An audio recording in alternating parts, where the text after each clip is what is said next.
Chapter 71. Tell me, why did you set up a trap to lure the spirit-nurturing stage cultivator out? Xiaohong asked slowly. Her words were dignified and carried with them an irresistible power, making people want to obey her words. The demon king of wickedness's eyes were blank and his expression sluggish. He had fallen into a state of unconsciousness. He opened his mouth slowly.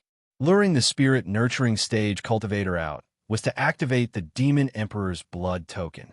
The blood token requires the life of a spirit-nurturing stage cultivator to be fully activated. Hearing this, everyone came to a sudden realization. It turned out that the demon emperor had gone to great lengths to set up this trap in order to capture a spirit-nurturing stage cultivator to be refined into a magic tool. There were very few spirit-nurturing stage cultivators, and their whereabouts were unknown. It was very difficult to find and capture them. There was nothing wrong with using a wanted evil spirit king as bait to lure out a spirit-nurturing stage cultivator. The demon king of wisdom's acting was too exaggerated. This gave Lin and the others time to prepare and counterattack. Then what's the demon emperor's purpose in activating the blood token? Green River Sword Immortal asked. Xiaohong repeated his words. Hearing this, the demon king of wickedness continued. The blood token is a special magic tool gifted to the demon emperor by the blood god of the Western blood tribe to recover his cultivation base. There are 2 ghost heads on this magic tool. The demon emperor can use these ghost heads to absorb the blood essence of cultivators to recover from injuries and increase his cultivation base. Humph, the blood tribe is actually colluding with the demon tribe. Haven't they always been at odds? Hearing that the blood tribe was involved, Cloud Exploring Taoist's expression darkened. 5 years ago, the demon emperor was severely wounded by celestial teacher Zhang of your Dragon Tiger Mountain. Then, he fled into the Kunlun Mountains and disappeared. In that battle, celestial teacher Zhang's soul-crushing lightning directly destroyed the demon emperor's Tao foundation. How can the blood token recover from such an injury? Green River Sword Immortal furrowed his brows. Celestial teacher Zhang was the most powerful cultivator in the Hua Nation. His soul-crushing lightning technique was superb. The demon emperor's Tao foundation was destroyed by his lightning technique. Logically speaking, his cultivation base should have been greatly reduced and could no longer be recovered. Was the blood token so powerful that it could actually recover the Tao foundation? However, Xinyuan Cheng shook his head instead. The effect of the blood command token isn't to recover one's Tao root. According to the demon king of wickedness description, the blood token mentioned here is actually the blood tribe's flesh and blood spirit tablet. Its function is to transform a demon emperor into a blood tribe member. And Lin was surprised. Brother Cheng, you know about the vampires too? A smile appeared on Xinyuan Cheng's face. The blood tribe is an extremely powerful tribe on the Tai-Chu continent. They are located in the southwestern dark marshlands, so I've naturally done some research on them. The blood race in the mortal world is nothing more than an inheritance they left behind. Fellow Taoist Xinyuan, are you saying that the demon emperor is transforming into a member of the blood clan? Cloud Exploring Taoist widened his eyes in disbelief.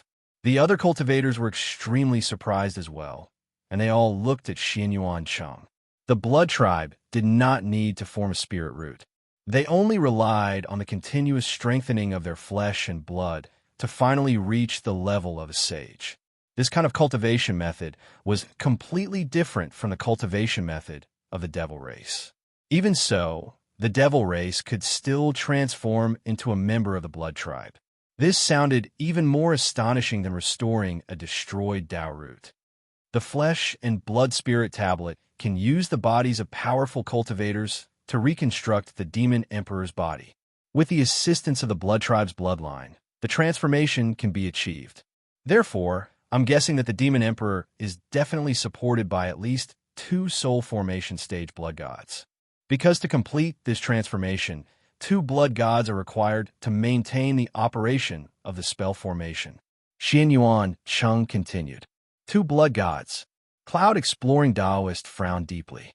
No, I have to report this to Heavenly Teacher Zhang immediately. 2 blood gods and a demon emperor. No one would believe that they didn't want to cause trouble in the future.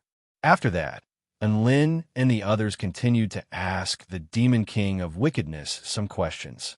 However, all he knew was that the Demon Emperor was going to refine the blood token. He knew nothing else. Even the Demon King did not know what the Demon Emperor and the Blood Gods were planning. This made everyone feel slightly uneasy. Even the Demon King did not know. Were they supposed to ask the Demon Emperor? In the end, Enlin and the others asked about the detailed coordinates of the demonic realm, as well as the distribution of the demon tribe. Then they stopped asking. This was all they could get from the Demon King of Wickedness. Xiaohong dispelled the great bewitching technique and returned to Enlin's pocket wearily. How should we deal with this Demon King of Wickedness next? Enlin fell into deep thought as he gazed at the Demon King of Wickedness, who had already been tortured by them hundreds and thousands of times. The Demon King of Wickedness raised his head and looked toward Enlin. A glimmer of light actually appeared in his murky eyes. There was also a strong sense of affection. Enlin's chest tightened. Oi, no one wants this Demon King anymore, right? I'll kill him, he yelled. Tian Lingling, Huang Shanshan, and the others covered their mouths and chuckled softly. They had clearly seen the Demon King's expression. At this moment, Green River Sword Immortal stepped forward and said, Mr. Enlin, leave this dirty matter to me. After saying this, he unsheathed his sword and slashed out a dazzling sword projection, killing the Demon King of Wickedness. When it came to killing enemies, Green River Sword Immortal was always very good at seizing opportunities. Looking at the Demon King of Wickedness body, a rare hint of regret appeared on the cultivators' faces. Even though he had been subjected to inhumane torture, he still stood his ground. He didn't betray or abandon his enemies. Putting aside his standpoint, the Demon King's loyalty was something that the cultivators couldn't help but admire. After dealing with this matter, the cultivators all reported what had happened to their respective sections.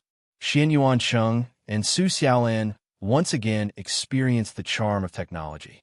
After all, Thousandly Sound Transmission was a spell that only high-level cultivators could use, but WeChat Message was something that everyone could use. No matter what cultivation base you were at, you could instantly transmit information to the other party. You could chat in groups at the same time, and you could even record live videos. Everyone could participate in the discussion from a distance. This was the charm of a technological civilization. It would be great if the Kingdom of the Nine States had such a civilization. There was a look of envy on Su Xiaolan's flawless face. She liked to drive, shop on Taobao, shop on Jingdong.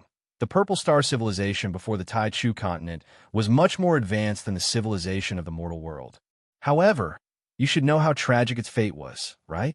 Xinyuan Cheng said with a smile. Hearing this, Su Xiaolan nodded and sighed softly. After dealing with this matter, Enlin and the others headed toward the Demon Sealing Pagoda to reinforce the seal. The other human cultivators stood guard outside the Demon Sealing Pagoda to prevent any unforeseen events from happening. Enlin walked toward the Crimson Gate.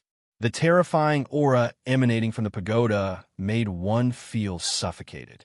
For some reason, he suddenly felt an urge to push open the gate. However, he quickly came to his senses and stopped what he was doing. He only needed to reinforce the seal outside the pagoda. With his strength, he wouldn't be able to open the gate. A series of golden symbols appeared on the Crimson Pagoda, giving it a sinister and dignified appearance. Xian Yuancheng used an immortal spell to reinforce the seal. Enlin and Su Xiaolan stood guard on either side of the pagoda. Within a mystic realm deep within the Kunlun Mountains, a rainbow mist enshrouded this place. This place was known as the demonic realm. Atop a golden supreme throne, a tall figure suddenly exuded a terrifying energy that pulverized everything within a radius of 10 feet. Even the golden throne was not spared. One of the demon kings felt a pang of pain as he looked at the pulverized throne. F***CK. This is an intermediate rank magic tool. If you don't want it, then give it to me. The demon emperor panted heavily, clearly on the verge of exploding with rage. Elsewhere, 4 white skulls had already been shattered. These skulls were connected to the aura of the demon kings. The shattering of the 4 skulls proved that the 4 demon kings had already died. The mission had failed. What a bunch of useless trash.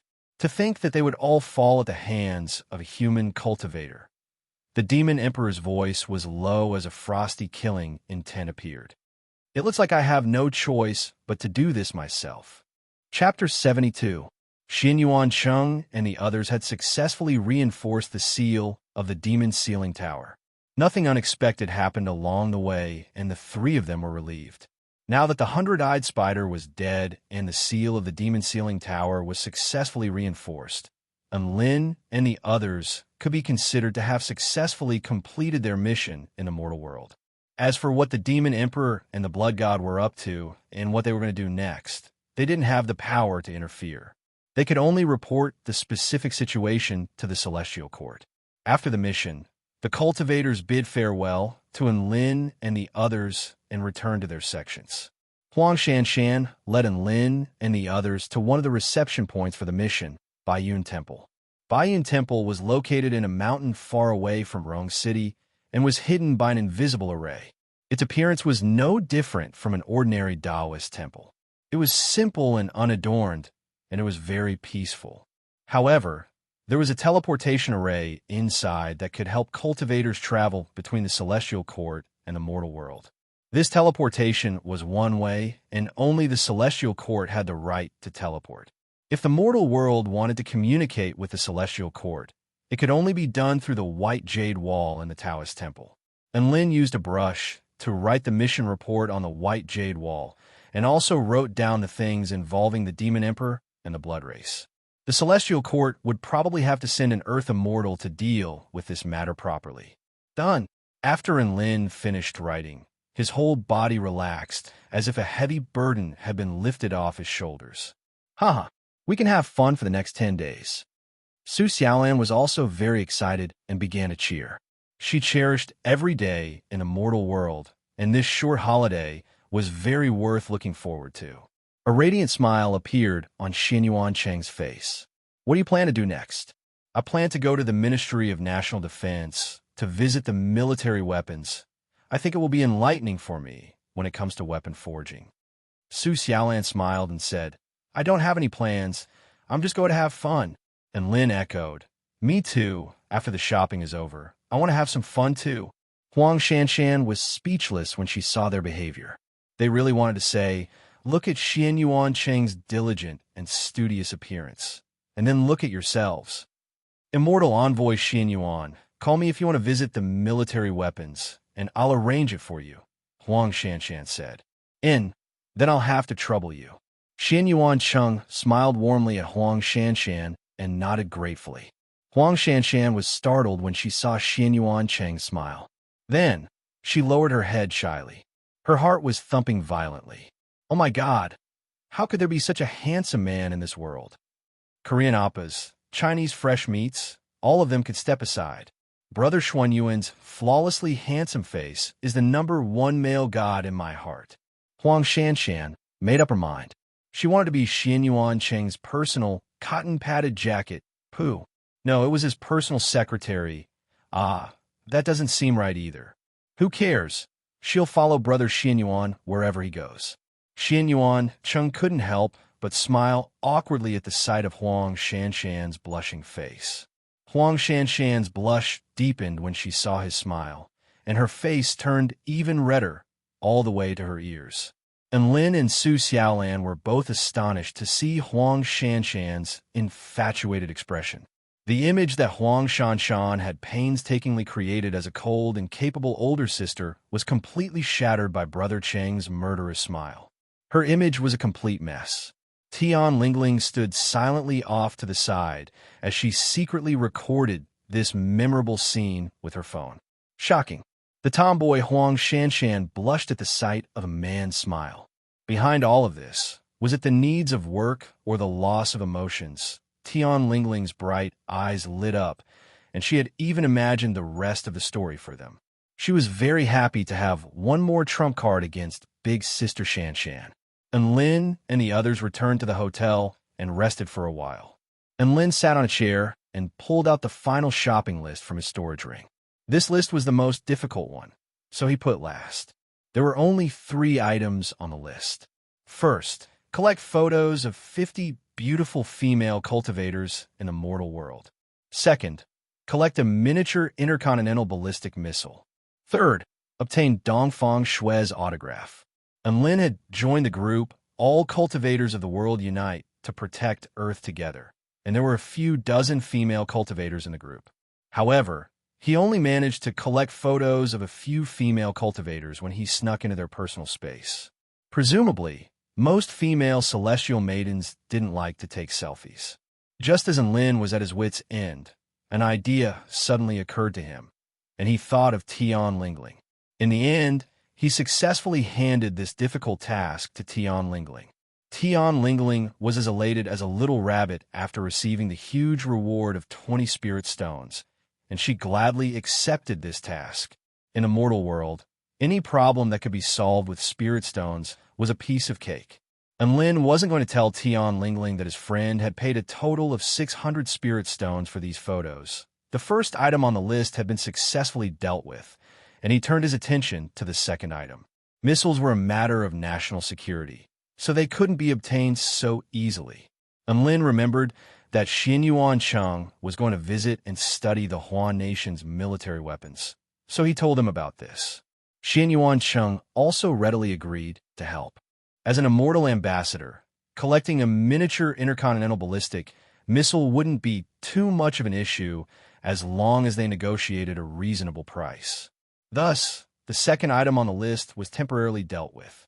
After that, Lin turned his attention to the last item on the list, obtained Dongfang Shue's autograph. This was an order from a certain celebrity chaser. Apparently, ever since he attended Dongfang Shue's concert, he had been completely mesmerized and decided to stay in the mortal world for Dongfang Shui, refusing to return to the Celestial Court. If it wasn't for the team leader dragging him back to the Celestial Court, perhaps he really would have stayed in the mortal world. Dongfang Shui was a singer, and if you thought it was easy to get a singer's autograph, then you were far too naive. Dongfang Shui was no ordinary singer. She never attended any commercial events, and the only time she showed her face to the world was at her concerts. She would only sing 5 songs in a single concert, and she was extremely capricious. However, the people who bought her tickets went crazy, and all of her concerts were sold out. And in Lin's memory, this was the most popular female singer in the Huan nation, and she was like the wind. She came and went without a trace, and she lived as she pleased. She didn't care who you were, regardless of whether you were a super rich tycoon or a high-ranking government official. She refused to meet anyone. Most importantly, she had tens of thousands of fans, but not a single one of them had her autograph. One could only imagine how difficult it would be to get an autograph from someone who had never signed autographs before. That upperclassman was also an immortal ambassador when he descended into the mortal world, but he was also completely unscathed. Since the upperclassman couldn't do it, he handed this heavy responsibility to his junior disciple. To be honest, if it weren't for the fact that the upperclassman was offering such a generous reward, and Lin really didn't want to take on this mission. Sigh. If he couldn't rely on her identity, was he going to use force to make her yield? Even though a force melon wouldn't be sweet, he could still add sugar. No. And Lin shook his head in denial. How could he even think of such an immoral idea? Not only would it hurt his conscience, but it would also change the meaning behind the upperclassman's autograph. What do I do? And Lin leaned back in his chair and sighed with grief. What is it? A crisp voice sounded beside his ear. Tian Lingling inched her face closer to Lin's and looked at the list in his hand curiously. She had just been using WeChat to persuade the female cultivators to take pictures of their daily lives. Now that she heard Lin's sigh, she immediately ran over to see if there was anything else she could help with in order to earn more spirit stones. Huh? You want Big Sister Dongfang's autograph? Tian Lingling looked at Lin's list with a peculiar expression. Lin heard her refer to Dongfang Shui as Big Sister Dongfang, and he knew he had a chance. You know Dongfang Shui? Do you have a way to get her autograph? Chapter 73. A rare expression of distress appeared on Tian Lingling's face upon hearing Lin's question. What's wrong? Can't I? Lin asked worriedly. Tian Lingling didn't reply. Actually, you've interacted with Dongfang Shui before. I've interacted with her? Lin was shocked to hear this. Tian Lingling chuckled. Dongfang Shui is the tranquil celestial maiden in the group chat. Tranquil celestial maiden. And Lin's pupils contracted slightly as a series of images flashed through his mind. The first time the tranquil celestial maiden appeared in the group chat, she was so shocked by his terrifying rate of progression that she began to doubt her own life, upon which she vomited blood and fainted. The second time the tranquil celestial maiden appeared in the group chat, she immediately begged him to participate in the mission to kill the evil spirit king. However, the group was already full of cultivators of the 10th stage Dao body, so he refused her request. And Lin was a little dumbstruck. After a long while, he finally managed to spit out a few words. What a cruel fate. Initially, he had a chance of getting an autograph from her due to their relationship in the group chat. However, Lin had unintentionally hurt her again and again. Now that he was begging her for an autograph, would she give it to him? She would probably slap him in the face, who would be forgiven by the heavens. Lin's expression was deathly pale as he slumped into his chair. Tian Lingling had also noticed this, which was why she wore a conflicted expression. She didn't know what to say either. Actually, it's not impossible to get an autograph, but the price is a little high. Tian Lingling hesitated for a moment before speaking. What's the price? Lin regained some of his composure as he looked at the troubled little face beside him. Big Sister Dongfang owes me a favor. Even though she never signs autographs, if I beg her, she'll probably agree. It's just that, you know. Tian Lingling sighed as she rubbed her forehead. Favors are always easy to run out. Lin thought for a moment before replying, 20 spirit stones. Tian Lingling was still a little conflicted. To be honest, this isn't as simple as collecting pictures of 50 female cultivators, and Lin was just about to say how about 100 spirit stones when Tian Lingling cut in. 30 spirit stones. I'll help you. And Lin blinked. Okay. An almost imperceptible smirk appeared on Tian Lingling's face upon seeing Lin's agreement. He's really a fool with too much money. It's just an autograph, and I'm going to do it myself. Of course, Big Sister Dongfang will sign it, and I'll get another 30 spirit stones from him. And Lin's lips curled up into a barely detectable smile upon seeing Tian Lingling's agreement. Little Lolas are so easy to deceive. It's just 30 spirit stones, and the commission is 800 spirit stones. I've earned a net profit of 770 spirit stones. So satisfying. The two of them, who had their own thoughts, were both in a good mood. Tian Lingling began investigating Dongfang Shui's whereabouts and learned that she was holding a concert in Chengdu tonight. Hey, what a coincidence.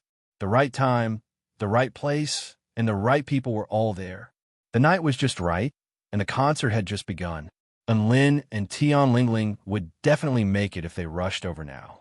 Thus, the two of them immediately set off for the concert venue. Tian Lingling tried to contact Dongfang Shui, but she seemed to be busy and didn't reply. Tian Lingling saw that this method wasn't working, so she immediately called the general manager of the Chanyu Corporation and asked them to immediately establish a green passageway to Dongfang Shui's makeup room. Her identity as the daughter of the chairman of the Chanyu Corporation was really useful. In less than 10 minutes, she had already established contact with all of the concert staff. Soon, the two of them arrived at the concert venue. Even though Lin was still outside the venue, he could see tens of thousands of white glow sticks waving rhythmically. The venue was like a sea of snow, appearing holy and beautiful. Her beautiful voice drifted through the air, intoxicating the listeners. It had to be said, Dongfang Shui's singing was really good. If Lin was given a stool, he felt like he could sit outside the venue and listen to the end of the concert. However, there were indeed many fans who brought over small stools and sat outside the venue, listening to the beautiful singing with intoxicated expressions. and Lin did a rough count and found that there were at least a few thousand people. He was speechless. The influence of Dongfang Shui's singing had once again refreshed his worldview. These people most likely wouldn't be able to buy tickets. However, a wall wasn't enough to dampen the enthusiasm of these people. They could still listen even if they brought over a small stool. Tian Lingling led Lin through the back door and arrived at Dongfang Shui's makeup room without any obstructions. Dongfang Shui's manager, Ms. Liu, received them with a warm welcome. Ms. Liu didn't know who this man was, but this petite and adorable young woman was Dongfang Shui's good friend. Furthermore, she had a terrifyingly powerful background, so she naturally didn't dare to slight her. Dongfang Shui was still singing outside. She only sang 5 songs during the 2-hour concert. During the rest of the time, she would either have other invited guests sing or play some videos on the screen for the audience to watch. She was just that capricious. At this point, she was already on her 3rd song. This song was called Painted City in the Sand. Even in the makeup room, and Lin could still clearly hear her singing. Dongfang Shui's light voice was interspersed with a hint of vicissitudes.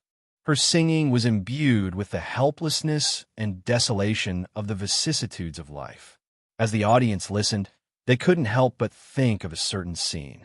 It was as if they were witnessing a woman standing atop an ancient city shrouded in sand and wind as she sang a song of remembrance.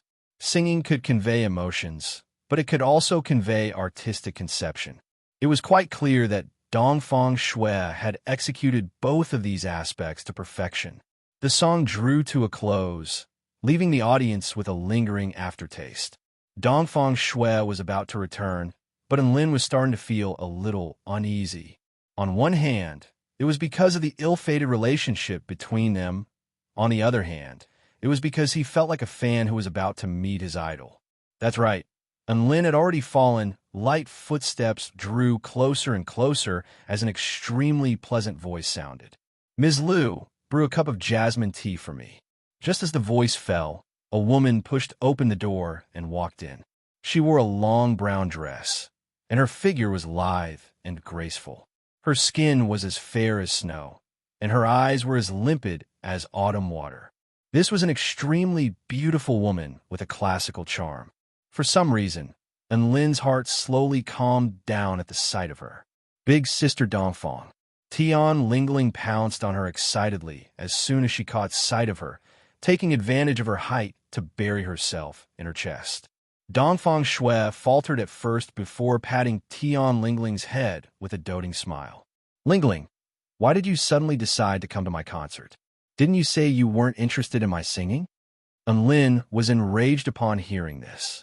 She wasn't interested in her singing? Was she even human? He didn't even realize that his die-hard fandom had already been activated. Tian Lingling wrapped her arms around Dongfang Shui's slender waist with a wide grin. "I missed you. You're such a sweet talker." Dongfang Shui pursed her lips into a smile before turning to another man. Tian Lingling noticed her gaze and immediately asked, "Big Sister Dongfang, guess who he is?" Dongfang Shui carefully inspected the handsome man before her.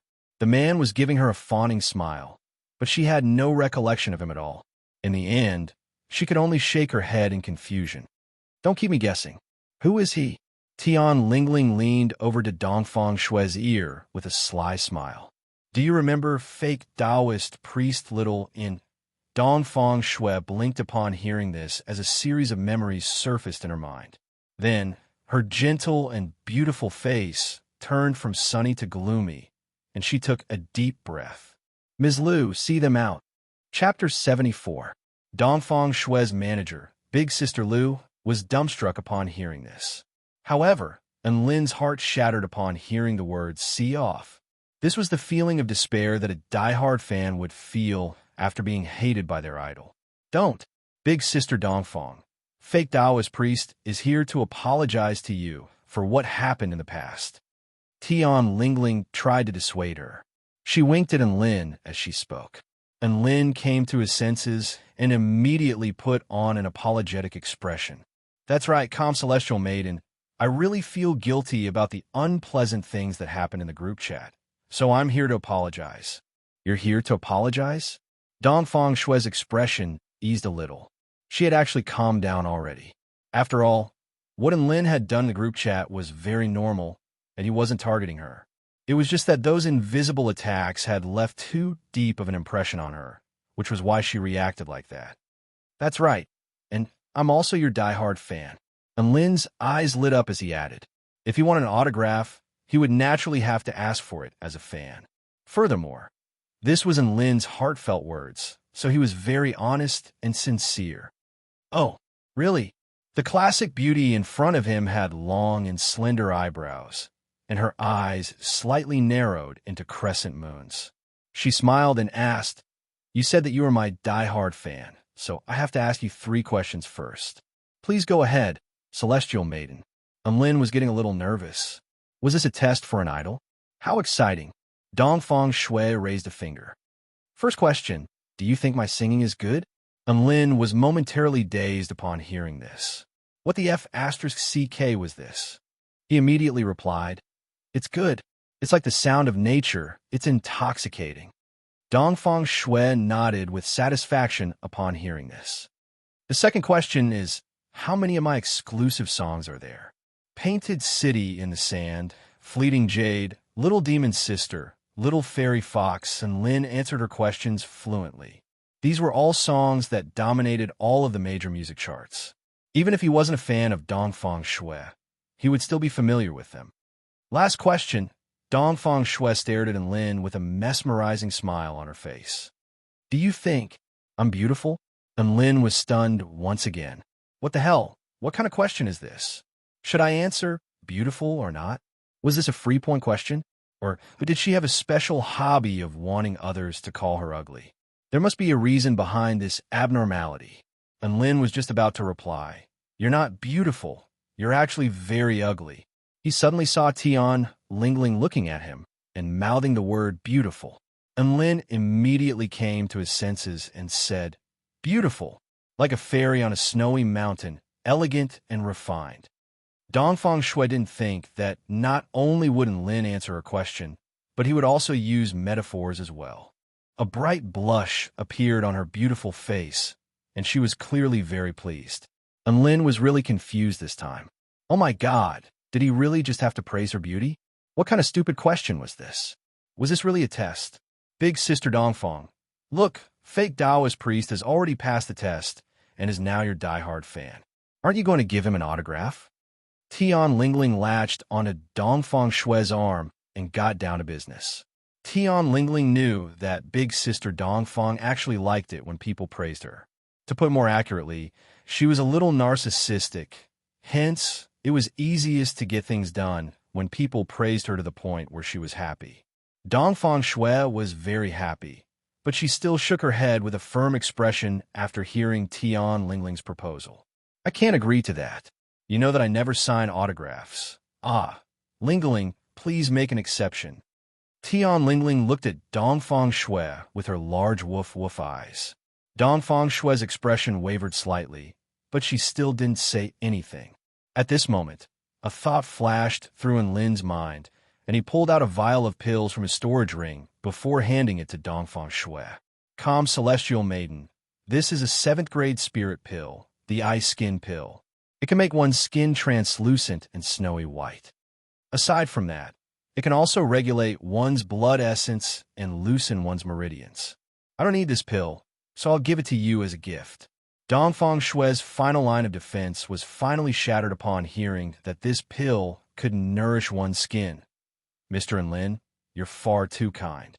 Even though Dongfang Shui said this, she had already taken the spirit pill from Lin's hand. Tian Lingling blinked at Lin, as if to say, well done. So be it. I'll give you an autograph for Lingling's sake. Dongfang Shui sighed lightly before speaking in a slow voice. Lin and Tian Lingling were both ecstatic to hear this. They knew that they had finally achieved their goal. However, you can't tell anyone else that I'm signing an autograph for you. Also, you can't show it to anyone else. You can only keep it for yourself, understand? Dongfang Shui spoke with a solemn expression. Lin didn't know why Dongfang Shui would make such a request, but he was sure that the upperclassmen would agree to it, so he agreed without hesitation. Thus, Dongfang Shui brought out a hardcover card and signed her name in a flamboyant manner. Everything was done in one go. Lin and Tian Lingling were both astonished at the sight of Dongfang Shui's autograph. Dongfang Shui was beautiful. She was beautiful. And her handwriting, how could it be so ugly? Lin stared at the blob of handwriting on the card and was speechless for a long time. Was this artistic writing? No, he didn't understand artistic writing, but it was beautiful in its curves and structure. But this signature, it could only be described as a blob. This was also the first time that Tian Lingling had seen Dongfang Shui's handwriting. Big sister Dongfang's autograph is so unique. Dongfang Shui passed the autograph to Lin and whispered into his ear, "You can only keep this autograph for yourself. If you show it to anyone else, I'll kill you." Lin grimaced, but he could only nod obediently. He finally understood why Dongfang Shui never gave autographs to her fans, because she would lose fans. He stared at the autograph on the card and fell into deep thought. He had to look very hard to make out the outline of the name Dongfang Shui. If he gave this card to anyone else, they would never believe that this was Dongfang Shui's autograph. If Lin gave this autograph to the upperclassmen, would the upperclassmen think that he had been fooled by Lin like a retard and demand the several hundred spirit stones back in a fit of rage? The more he thought about it, the more concerned he became. That's right, he suspected that he had obtained a fake autograph. However, Lin quickly got over it. This was indeed Dongfang Shui's autograph, and it was her first one at that. "Calm Celestial Maiden, can you give me another autograph?" Lin turned to Dongfang Shui with an expectant expression. Dongfang Shui was slightly taken aback. "Why?" "Because," Lin blushed, "because I plan on carrying one with me at all times and one by my bedside." Tian Lingling's mouth gaped open in shock upon hearing this, wondering if there was something wrong with her ears. My God, what was Lin trying to do? Could it be that he was really interested in that blob? Dongfang Shui was rooted to the spot upon hearing this. She knew how good her autograph was. Otherwise, she wouldn't have never given autographs to others. However, this man in front of her wanted another autograph after seeing her autograph. What kind of feeling was this? Was it because her autograph was beautiful? No, this was love. This was the type of love where one would like everything about someone as long as they liked them, regardless of whether they were good or bad. A faint blush appeared on Dongfang Shui's face, and her heart rate began to accelerate. Tian Lingling stared blankly at the scene before her. Holy F***ck. Big sister Dongfang was being seduced? All right, I agree. A gentle voice sounded from Dongfang Shui's mouth, and her tone was more than 10 times gentler than before. It's over. She really was seduced. Tian Lingling was speechless, and Lin didn't seem to have any flirting skills normally. So how did he manage to seduce even the most difficult goddess to flirt with? And Lin didn't notice any of this. He happily accepted Dongfang Shui's second autograph, thinking to himself, I'll give it to that upperclassman. As for the virginity autograph, such a souvenir, of course he had to keep it for himself. This was the mindset of a die-hard fan. No matter how ugly it was still something that belonged to an idol. Ding dong. Right at this moment, the system's voice sounded, and Lin opened the system in surprise to find that the Special Missions tab was flashing. Chapter 75. Special Mission. Detected that host is at the concert venue.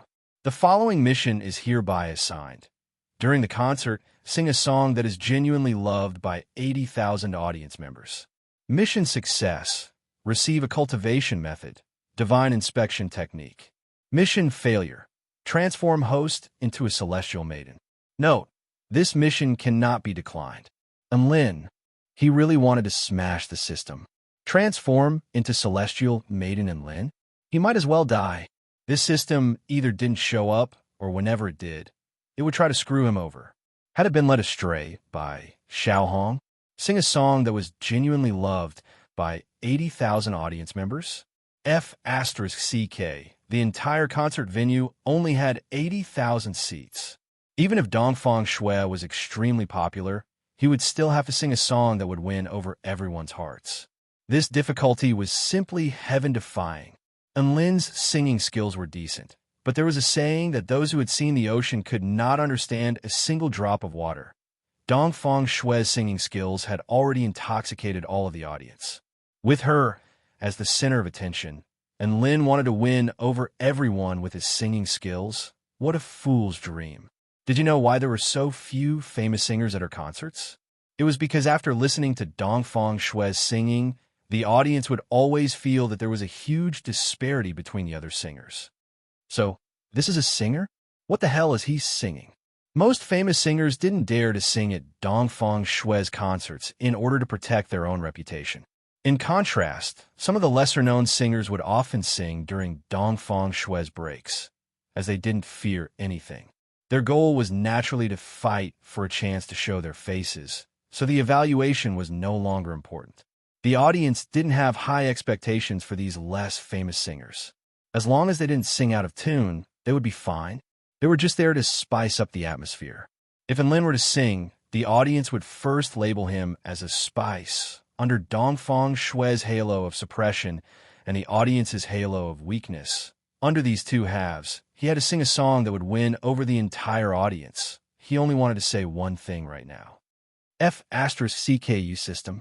If you want to transform into Enlin, just say it. Why are you beating around the bush?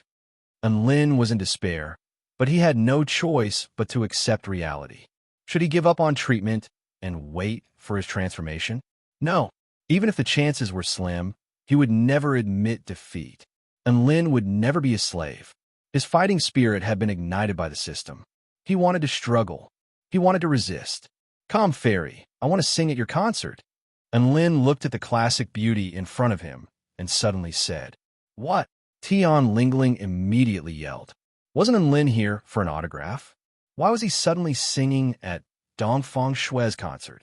A hint of surprise also flashed through Dongfang Shui's eyes, but it was quickly replaced by a hint of excitement. Sure, when do you want to go up? I'll arrange it for you. After your next song, if possible, I hope you can praise me before you leave the stage. The more Enlin said, the more embarrassed he became. Dongfang Shui covered her mouth and chuckled lightly. All right. Do you have any singing achievements or any music awards that you've won? I can't just randomly praise you, can I? Enlin cleared his throat. Ahem. I wonder if I can brag about the Mountain City 8th High School's Top 10 Campus Singer Award. Dongfang Shui, Tian Lingling. There's only one thought in their minds. Brag my *S. This was the concert of the most popular singer in the entire Huan Nation, Dongfang Shui. You want to brag about the Top 10 Campus Singer Award? You can brag about Enlin to death with such a badass award. Ahem. Dongfang Shui almost choked on her own saliva. She forced a smile onto her face. Mr. Enlin, leave your speech to me. I hope you can perform well. Just tell Big Sister Lu which song you want to sing. She'll take care of everything else. Enlin nodded with a serious expression. All he had to do was raise Dongfang Shui's image and convince his 80,000 fans that he wasn't just a seasoning agent, but also an immortal herb.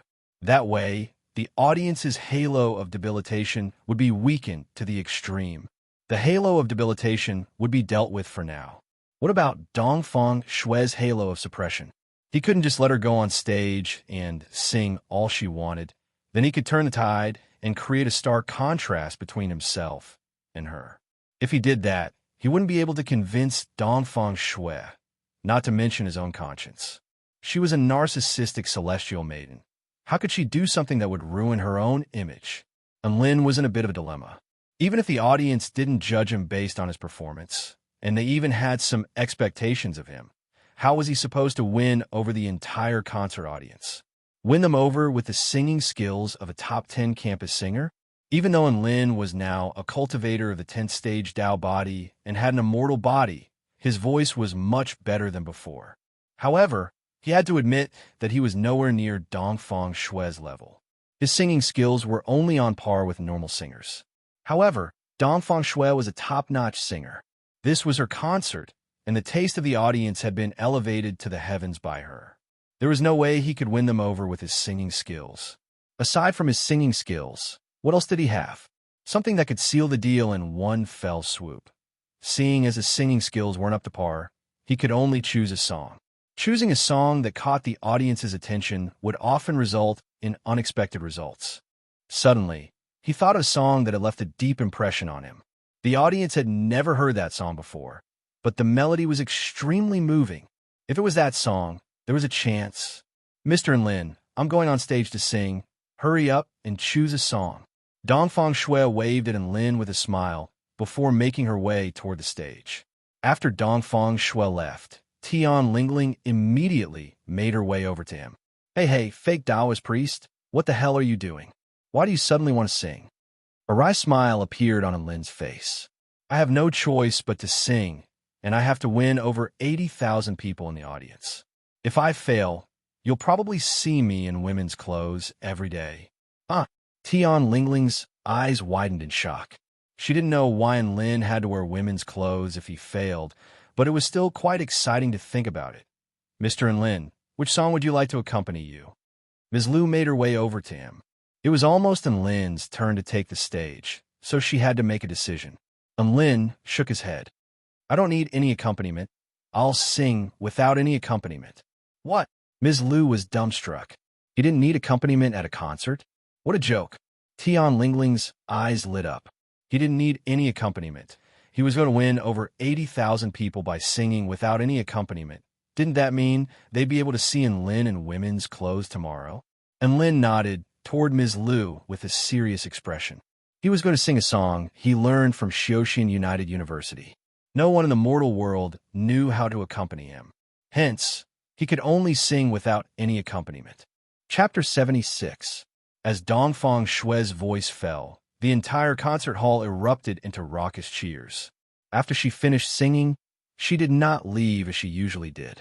Instead, she stayed where she was and solemnly introduced the next singer who was about to appear. The audience at the concert was very surprised. Usually, the singers who came to help would be announced directly by the staff. Dongfang Shui usually left as soon as she finished singing, like a gust of wind. Now, she actually stayed behind to introduce that person. This was very unusual. Almost everyone in the audience was filled with curiosity, wondering just what kind of singer would be personally introduced by Dongfang Shui. From Dongfang Shui's words, the audience was able to form a direct impression of the singer who was about to take the stage. He was a new singer, and he had a lot of potential. The song he was about to sing would surprise the audience. Dongfang Shui exited the stage and handed the microphone to Lin. She looked at him encouragingly and said in a quiet voice, "Good luck." Lin smiled and nodded. Then, he walked to the center of the stage. As soon as he appeared, the audience burst into enthusiastic cheers. If he hadn't been there himself, he wouldn't have been able to understand how shocking those cheers were. The 80,000 spectators cheered in unison, causing him to be overwhelmed with emotions. The burning gazes of the 80,000 spectators made him extremely nervous. The white glow sticks danced rhythmically, like a vast and boundless world of ice and snow, like a boundless white ocean. It was extremely spectacular. This was the first time Lin had experienced such a big scene. Only now did he know what it felt like to stand on the stage and face an audience of 80,000. Hello, everyone. My name is Lin.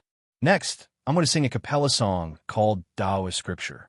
Lin looked at the white ocean in front of him, calmed his mind, and slowly said. As soon as these words came out, it immediately caused a huge uproar in the audience seats. Oh my God, did I hear that right? This singer is going to sing a cappella at Shui's concert? Is this the surprise Shui was going to give us? Don't tell me it's a scare. Who is Lin? Is there such a singer in China? I'm more concerned about what kind of song Taoist scripture is. Don't tell me it's a Taoist scripture. I want to see what kind of flowers that man can sing. Not only were the audience discussing spiritedly among themselves, even Dongfang Shui, who had been paying close attention to Lin this entire time, was given a fright. Why would Lin choose a song that he had never heard before? And it was even a cappella. What the hell was going on? Big Sister Liu, what on earth is going on? Dongfang Shui's brows were tightly furrowed as she spoke in a cold voice. Sister Liu's face was also full of embarrassment. This was strongly requested by Mr. Lin. He said that he could hold the entire audience. Even a cappella can hold the entire audience? Dongfang Shui stared at the figure on the stage with concern in her eyes. This wasn't some campus singing competition, but a concert with 80,000 people. How could they treat it so lightly? At this moment, Lin was standing on the stage. He ignored the wave-like chatter in the audience seats, adjusted his breathing, and then slowly opened his mouth. The emptiness is tranquil, and all things work together. Everything returns to their roots. Everyone is enjoying life, and the prison is like spring. I am alone, and the omen is like a baby. A clear and slightly magnetic voice rang out, drifting through the entire concert. And Lin began to sing, and all 80,000 people in the audience heard his voice. Just like that, all 80,000 people in the concert were dumbfounded. Oh my God, what is he singing? I don't understand a single word. You're not alone? I feel like I'm listening to a heavenly book. Are these lyrics? At this moment, some of the more knowledgeable audience members exclaimed in surprise. I can understand these lyrics. They really are from the Taoist scripture. As soon as Lin's speech began, the spectators' stands immediately erupted into a frenzy of discussion. It wasn't that they didn't respect the singer. It was just that this song was simply too amazing and had too many points to criticize. However, when they heard the lyrics, when they experienced the melody, for some unknown reason, their hearts slowly began to calm down. This melody sounds pretty good. Chill. Don't be so noisy. Don't disturb me. The song was accompanied by an extremely beautiful melody, fluttering throughout the entire venue. Even though many people couldn't understand what Lin was singing, each and every syllable and note seemed to flow through their hearts, giving them a unique sense of enlightenment. The concert began to quiet down, and people stopped talking. The only thing that existed in the venue was Lin's beautiful voice. However, at this moment, the sound of the zither suddenly rang out. It was like a winding mountain spring from a deep valley, perfectly blending with Lin's voice, bringing the music of the venue to a higher level. Lin looked at a corner of the stage, where a woman in white was strumming the zither. The beautiful and lively sound of the zither flowed from her fingers. It was like a fine stream flowing through the heart, gentle and quiet, soft and comfortable. This was the sound of the Taoist scripture, the accompaniment of Lin. The woman winked at him with a mischievous expression. Lin was slightly startled. The exquisitely beautiful woman in white before him was Su Xiaolan. The two of them looked at each other and smiled, as if they were of one mind. The song and the sound of the zither sounded again. The sound of the zither flowed through the fingertips, like a butterfly fluttering its wings in pursuit of the Tao. The clear and melodious voice was imbued with an inexhaustible Tao, but it was also searching up and down, flowing through the growth rings of life. It was impossible to describe what kind of melody this was. It was extremely beautiful, and it did not seem like a song of the mortal world. It flowed into the ears of the 80,000 spectators, cleansing their hearts. Not only were the audience entranced, but even Dongfang Shui and Tian Lingling were also entranced by it. After what seemed like an eternity, the final note came to an end. The song slowly faded away before finally disappearing with the wind. It was like a butterfly fluttering into the distance, but it was also like the end of the path of seeking the Tao. The melody continued to linger after the conclusion of the song. The tens of thousands of spectators were unable to come to their senses for a long time, and they were still entranced by the artistic conception.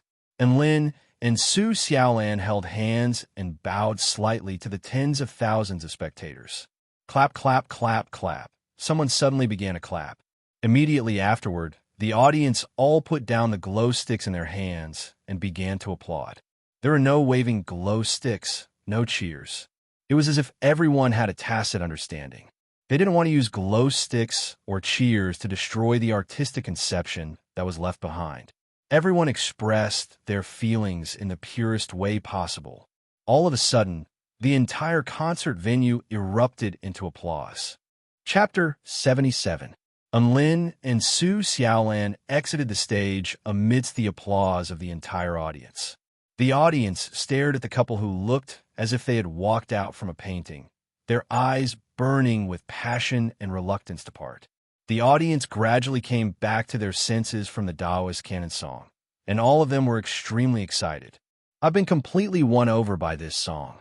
Although I don't understand the lyrics, I feel like I understand it. This is an indescribable feeling. It's really beautiful. The melody is still clearly etched in my mind. It's not just beautiful. I've never heard such beautiful music in my life. I don't know if it's just a psychological effect, but I feel so comfortable after listening to this song.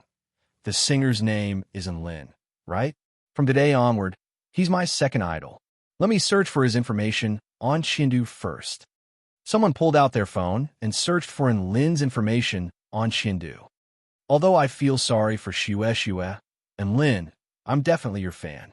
The beautiful girl playing the guqin is also very good. Please give me some information. Humph. He's not even a cappella. There's clearly a guqin accompanying him. But seeing how beautiful the guqin is, I'll forgive Lin. A singer that Shue can introduce alone is indeed extraordinary. This song is really a surprise, a huge surprise. The concert was very well received, and all of the audience members expressed their praises generously. Without a doubt, Lin's Taoist canon song had already won over the entire audience. He had also gained a huge wave of fans along the way. Ding dong, a system notification popped up. Special mission complete. He had officially obtained the Divine Inspection Technique cultivation method. After Lin mastered the Divine Inspection Technique, he was ecstatic. This spell technique was so F***king useful. The Divine Inspection Technique could be used in many ways, and it was equivalent to opening the heavenly eye. He could use the Divine Inspection Technique on items to determine the source and material of the items.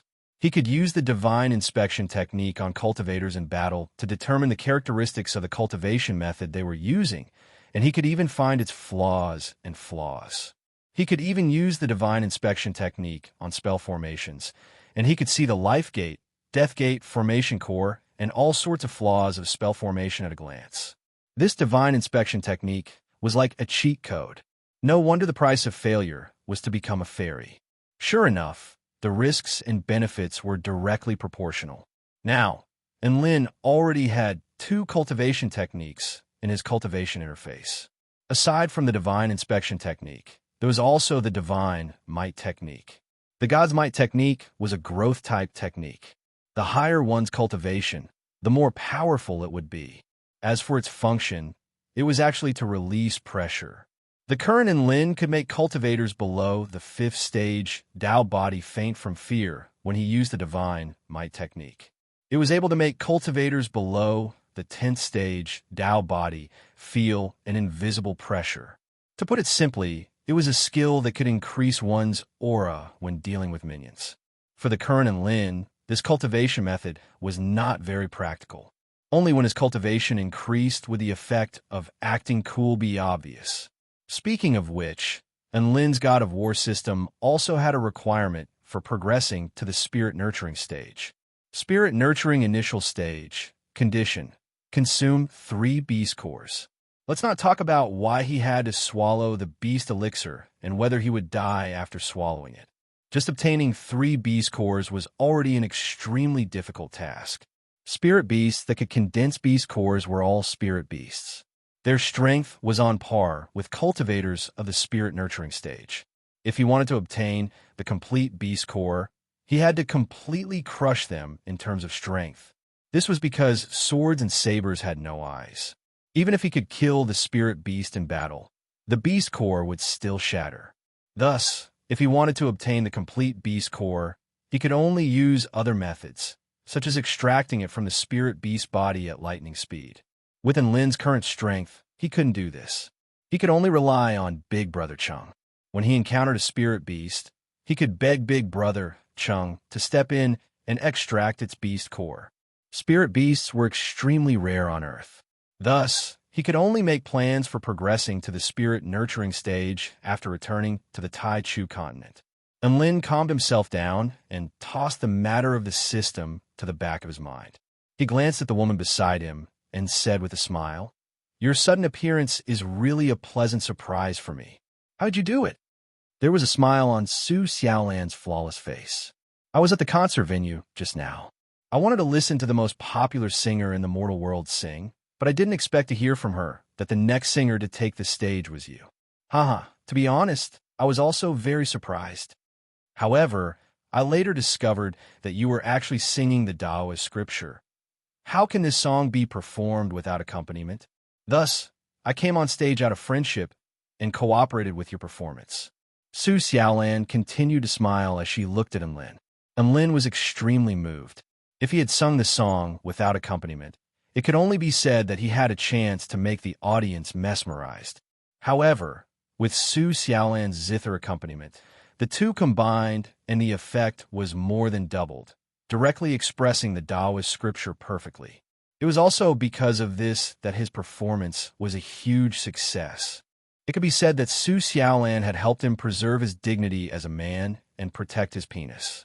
This was akin to giving him a new lease on life. After returning backstage, Enlin saw Dongfang Shui and Tian Lingling. Tian Lingling's worldview was once again refreshed. She looked at Enlin with reverence in her eyes and ran over to grab his arm. Big brother, and can you teach me how to sing? What? You're not calling me fake Taoist priest anymore. Enlin chuckled as a condescending expression appeared on his face. However, Tian Lingling didn't fall for this and continued to cling on to him shamelessly. Dongfang Shui also made her way over with an expression of surprise on her face. Mr. Enlin, what song did you sing? Why do I feel like my cultivation base has increased after listening to it? She suspected that she had just listened to a fake concert. Enlin's singing gave her the feeling that she was listening to a mighty cultivator preach the Tao. Regardless of whether it was the lyrics or the melody, they were all imbued with the concept of Tao, allowing one to unwittingly deepen their understanding of Tao. Enlin smiled and brought out a copy of the Celestial Court's Taoist scripture before handing it to Dongfang Shui. Use your vital energy to read this book, and you'll be able to experience the melody and concept of Tao within the book. This was a book that every student at Xioshin United University had a copy of.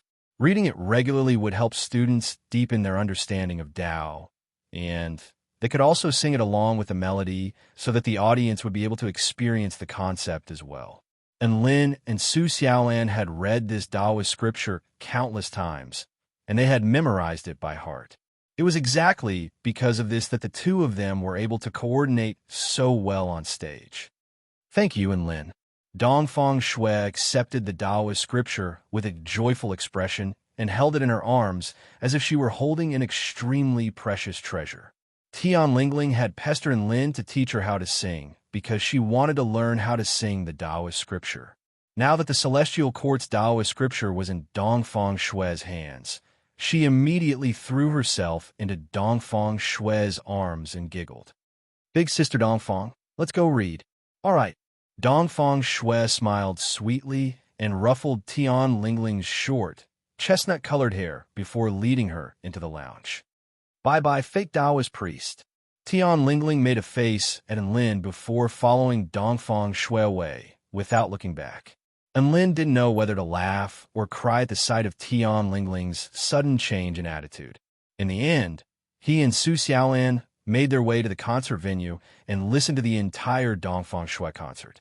That night, the sea of white at the concert, as well as Dongfang Shui's beautiful voice, were deeply engraved in his heart. Performing with Su Xiaolan on the same stage had become an extremely precious memory to him. Chapter 78.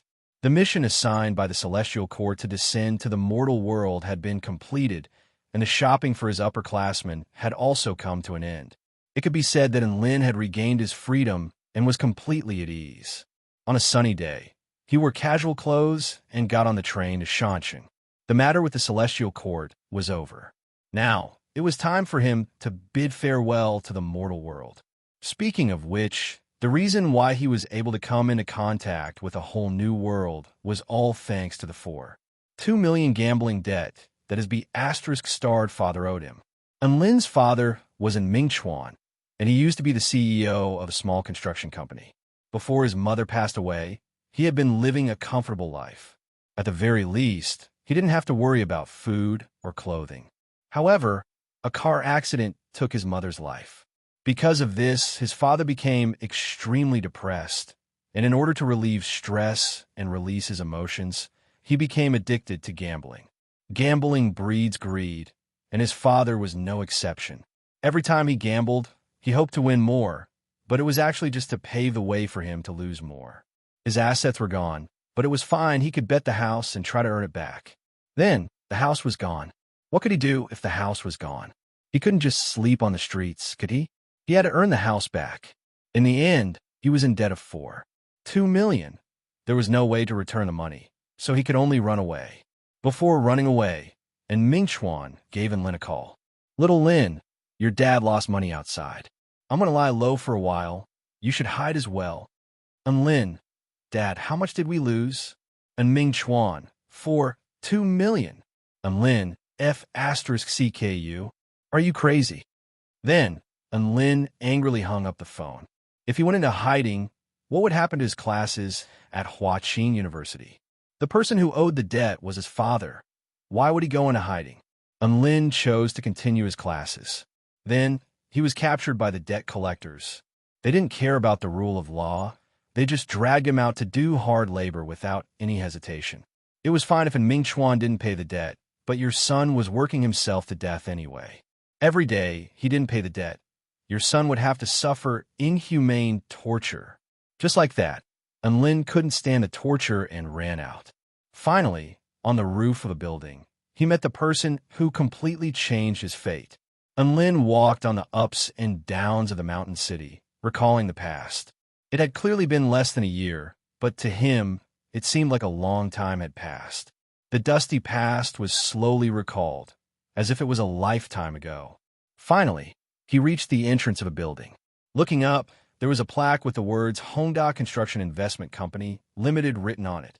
"Sigh, this is the place." And Lin heaved a faint sigh before making his way in. In a luxuriously decorated office, a man in his 50s was sitting on a chair, drinking tea while reading the company's quarterly report. He was the boss of this company, and his name was Zhang Hongtao. Suddenly, the phone rang. Seeing that it was a call from the front desk, Zhang Hongtao picked up. "Director Zhang, there's a young man named Lin who wants to see you." Cough. Zhang Hongtao choked on his tea. "You mean Lin? Quick, get him in here." On the other side of the tea table, there was a strong man. When he heard the name Lin, his eyes lit up. Lin, this kid, after disappearing from the world for a few months, he actually took the initiative to show up.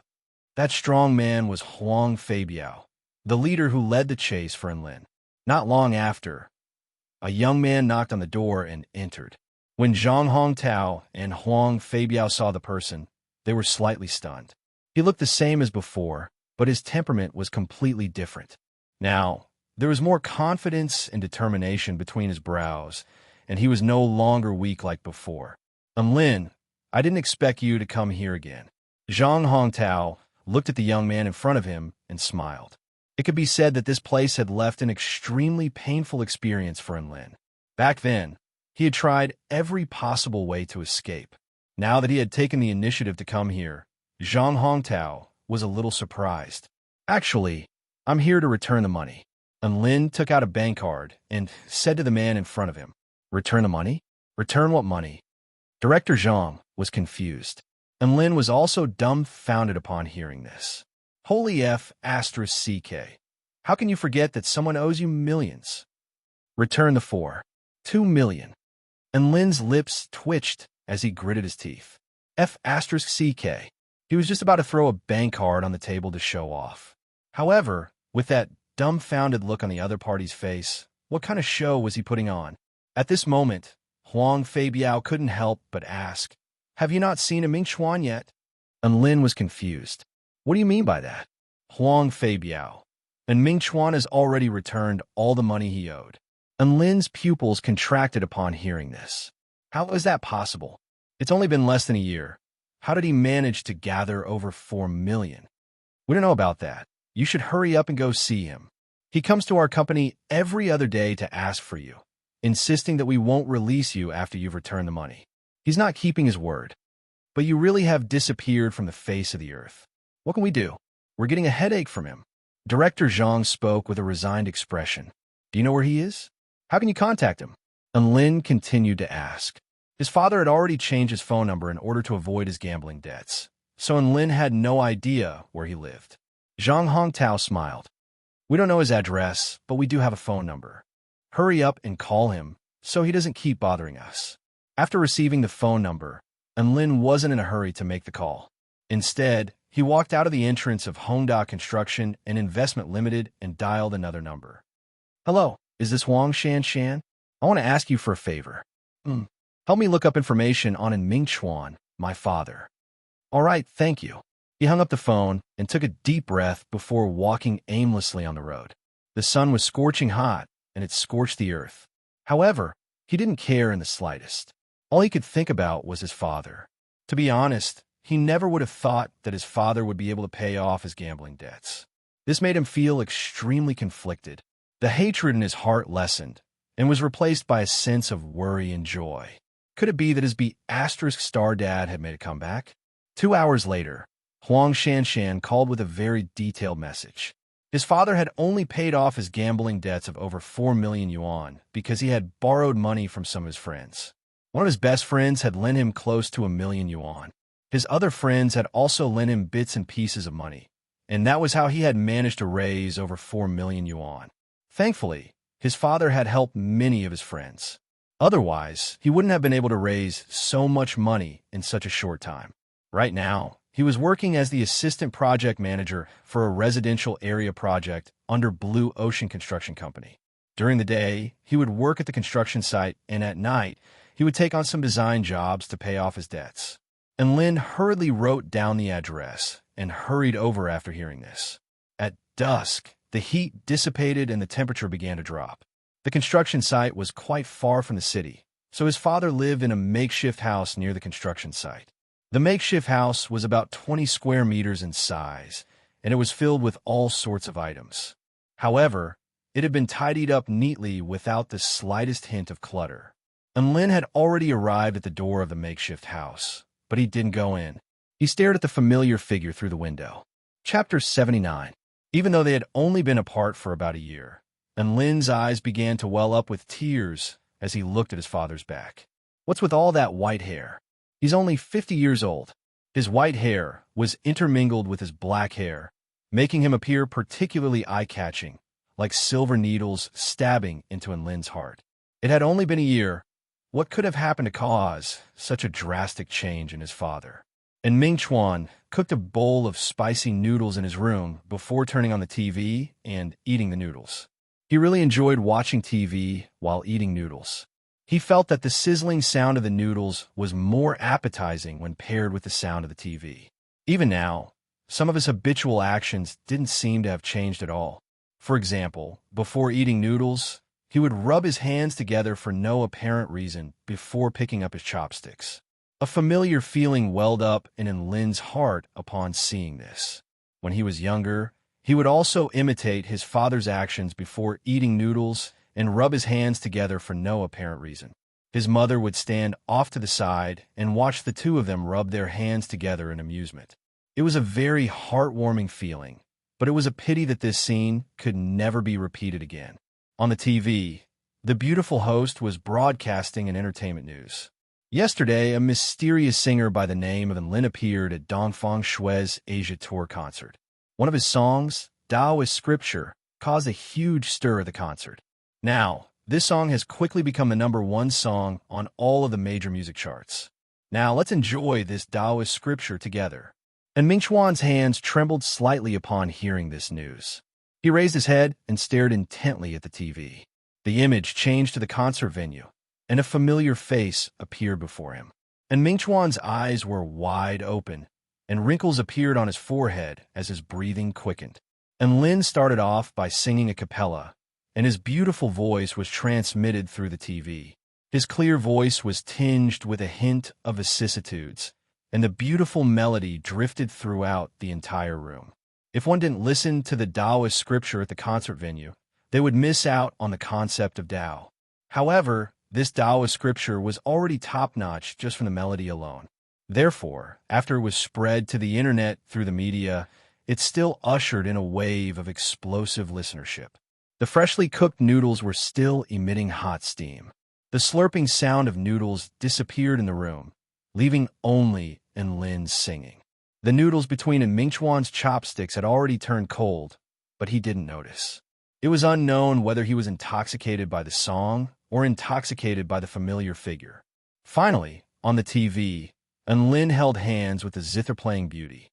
He bowed slightly to the audience and slowly left the stage amidst the thunderous applause.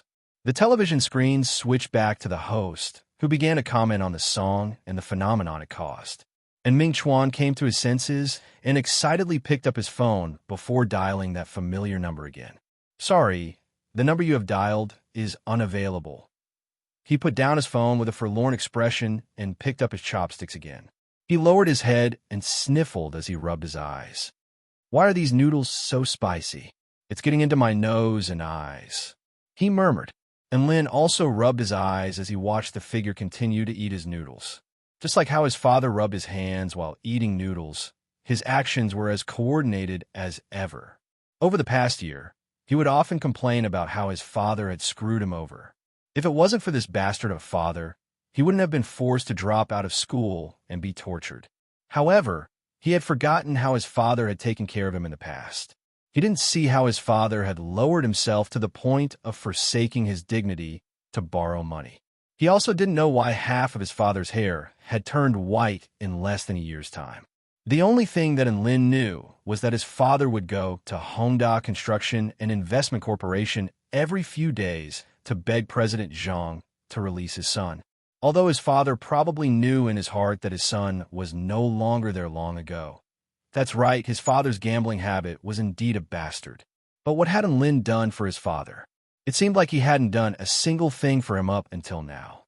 All of the burdens and pressure seemed to have been shouldered by his father alone. Knock, knock, knock. And Mingchuan slowly stood up and opened the door when he heard the sound of knocking. After opening the door, he was greeted by an extremely familiar face.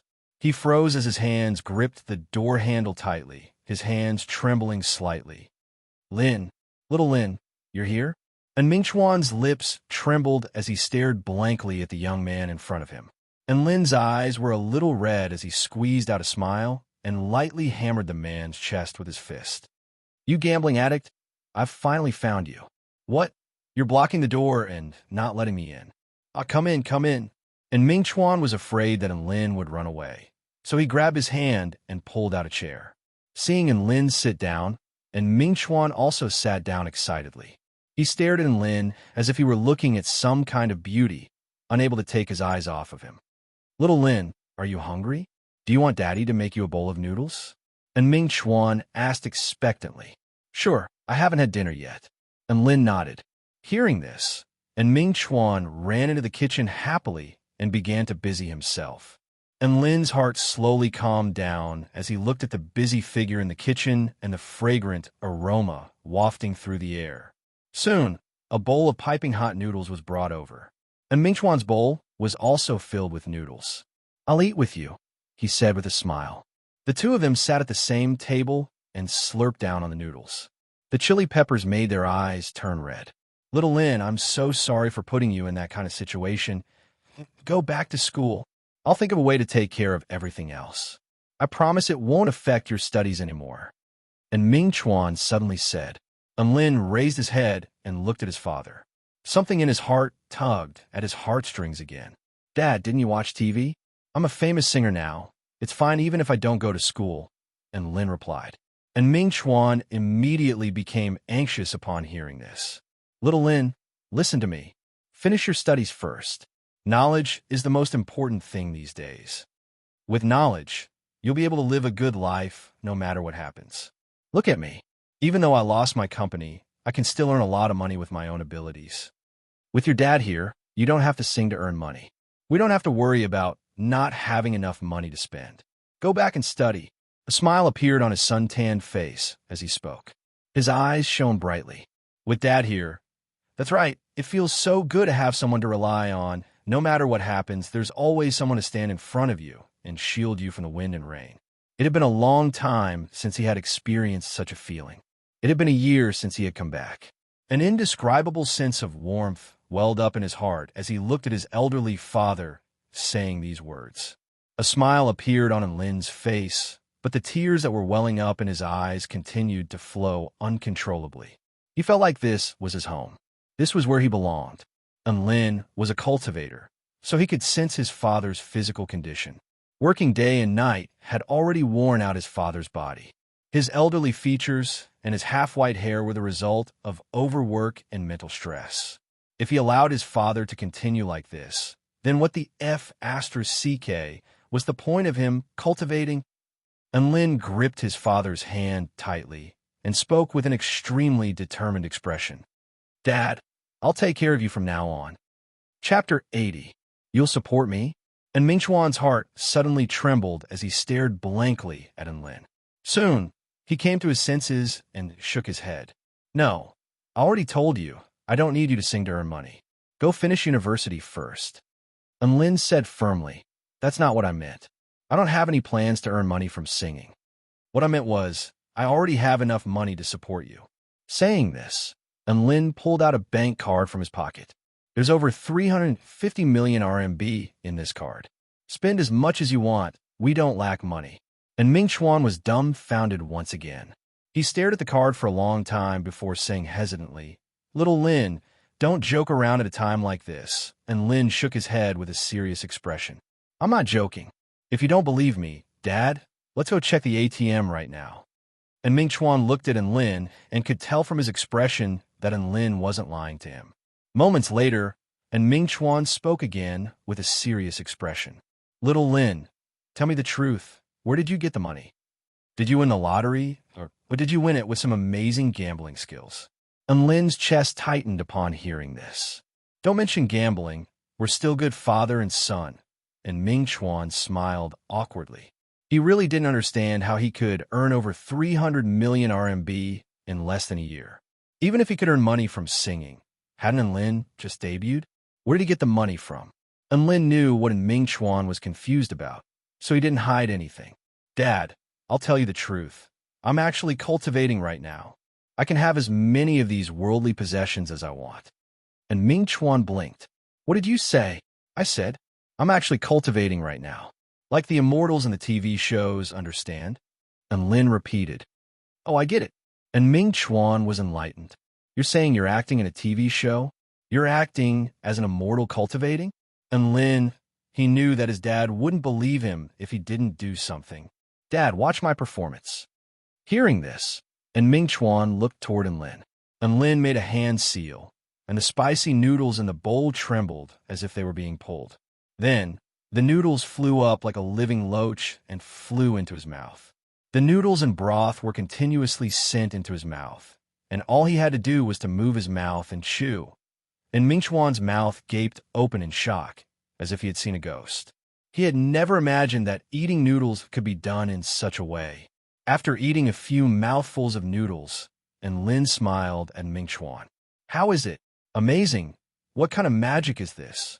And Mingchuan was full of admiration. He had never seen such a realistic magic trick. The corner of Enlin's mouth twitched. Suddenly, lightning flashed in his hand, and a lightning snake crackled. And Mingchuan was once again rooted to the spot at the sight of the lightning revolving around Enlin's fingertip. Then, Razor pounced on the table. Boom! The table was charred black by this bolt of lightning. And Mingchuan touched the dining table with his hand, and the dining table fell to the ground like black sand. The two bowls of noodles fell to the ground, but they didn't shatter as expected. Instead, they floated eerily in the air. And Lin waved a hand. The two bowls of noodles flew onto the kitchen table. Then, Enlin snapped his fingers. A ball of flames appeared and burned the blueprints on Mingchuan's desk. Enlin waved his hand. A blade of wind shot out from his hand and sliced the television in half. Just like that, one immortal spell after another was unleashed by Enlin. And Mingchuan's worldview was severely impacted, and his deep-rooted beliefs finally began to crumble. He believed it. He truly believed that his son was an immortal, and Lin was about to use immortal spells to blow up the entire house. How could not believe it? And Lin heaved a sigh of relief when he saw that his father had finally accepted the fact that he was a cultivator. He really did have the urge to use his mountain-quaking fist to destroy this house. After that, Enlin began to recount his experiences in detail. He told his father about how he met immortals, his studies at the Celestial Court's Xioshin United University, as well as his mission to the mortal world. And Ming Chuan didn't think that his son would have experienced so many things in just a year. He was extremely shocked. Seeing that the time was ripe, Enlin spoke again. "Dad, let's cultivate. I'll show you off and fly." Cultivate? If Ming Chuan had heard this before, he would definitely have thought that it was a fantasy. But at this moment, his thoughts had undergone an earth-shattering change. Because immortals really existed.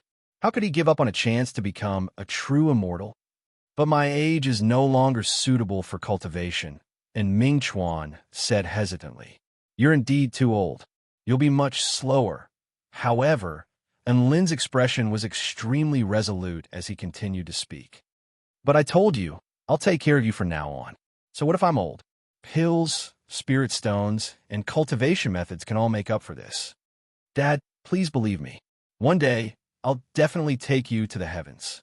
And Ming Chuan looked at the face that was no longer immature, and something stirred in his heart. Finally, a relieved smile appeared on his face. "Little Lin, Dad believes in you." After Enlin's father agreed to cultivate, they began to repay all the money they had borrowed. Apart from that, they also gave the people who borrowed the money quite a bit of extra compensation. After all, a friend who was willing to lend a helping hand during a time of crisis was definitely worth it. The next day, Enlin called Huang Shanshan. Between the cultivation sects of the mortal world and the National Cultivation Department, he chose the National Cultivation Department. This was because the cultivation sects of the mortal world were almost completely independent of the Celestial Court and had very little contact with them. On the other hand, the National Special Operations Department had direct contact with the Celestial Court. Enlin was a member of the Celestial Court, so it would be safer for his father to go to the National Cultivation Department. "Hello, Enlin. Have you found your father?" Huang Shanshan's slightly exhausted voice sounded from the other side of the phone. "Yes, thank you. I found him now. It's like this. I want my father to go to your cultivation department to cultivate. Is that okay?" Enlin asked with a concerned expression. Most cultivation departments had professional teachers, but for a student as old as his father, there would definitely be quite a lot of obstacles. He might even have to ask the teachers for their opinion. To his surprise, Huang Shanshan's reply was very straightforward. "No problem. When do you plan to come? I'll send someone to pick up your father." Enlin was happy to hear that. "Tomorrow, then. My father and I will wait for you in Shan City." "Okay, I'll contact you then." Huang Shanshan's reply was as straightforward as ever. Just as Enlin was about to hang up, her voice sounded again. "Wait. Yes, what's wrong?" Enlin was a little confused. "I suddenly thought of something. If it's ordinary cultivation training, it's free for your father to come here. But other than that, there are other levels of training," Huang Shanshan said. "There's such a thing? Tell me about it." Enlin didn't expect that there were different levels of training at their place. Huang Shanshan said, "The first type of training is for beginner-level members. Our department's elite lecturers will personally teach you and provide you with all kinds of elixirs and top-notch cultivation techniques. The combat members of our Special Operations Department receive this kind of training. Because it consumes a lot of resources, you'll need to pay an additional 100 spirit stones a year. The second type of training is for advanced members. Our department's highest-ranking teacher will personally teach you. He's also my master. During the training period, our department will provide you with the best elixirs and top-notch cultivation techniques. It consumes a lot of resources, so you'll need to pay an additional 1,000 spirit stones a year." A moment of silence. "Enlin, that's it?" Huang Shanshan was taken aback. "That's it? What else do you want?" "Enlin, don't you have the kind that costs 10,000 spirit stones a year? Do you have the Golden Supreme Super VIP guide?" Huang Shanshan, "No, piss off."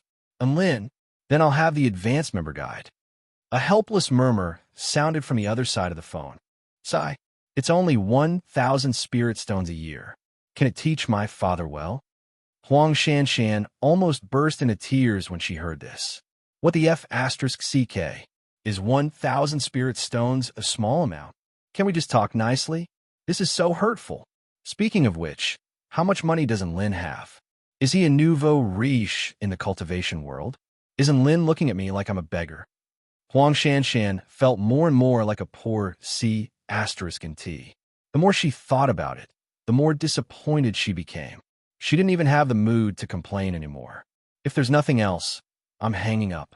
Huang Shanshan felt that if she continued talking to Lin, her Tao heart would be affected. I'm okay. I'll give you 1,200 spirit stones a year. I'll give you the extra 200 spirit stones as a tip. I hope you can take care of my father. After hanging up, Huang Shanshan looked up at the sky and sniffled. What's with this feeling of joy and sorrow? Chapter 81.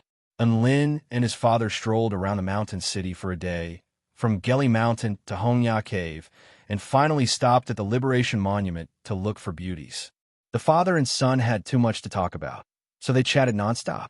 Because his father was about to set foot in the cultivation world, Lin focused on talking about some general knowledge and interesting news in the cultivation world.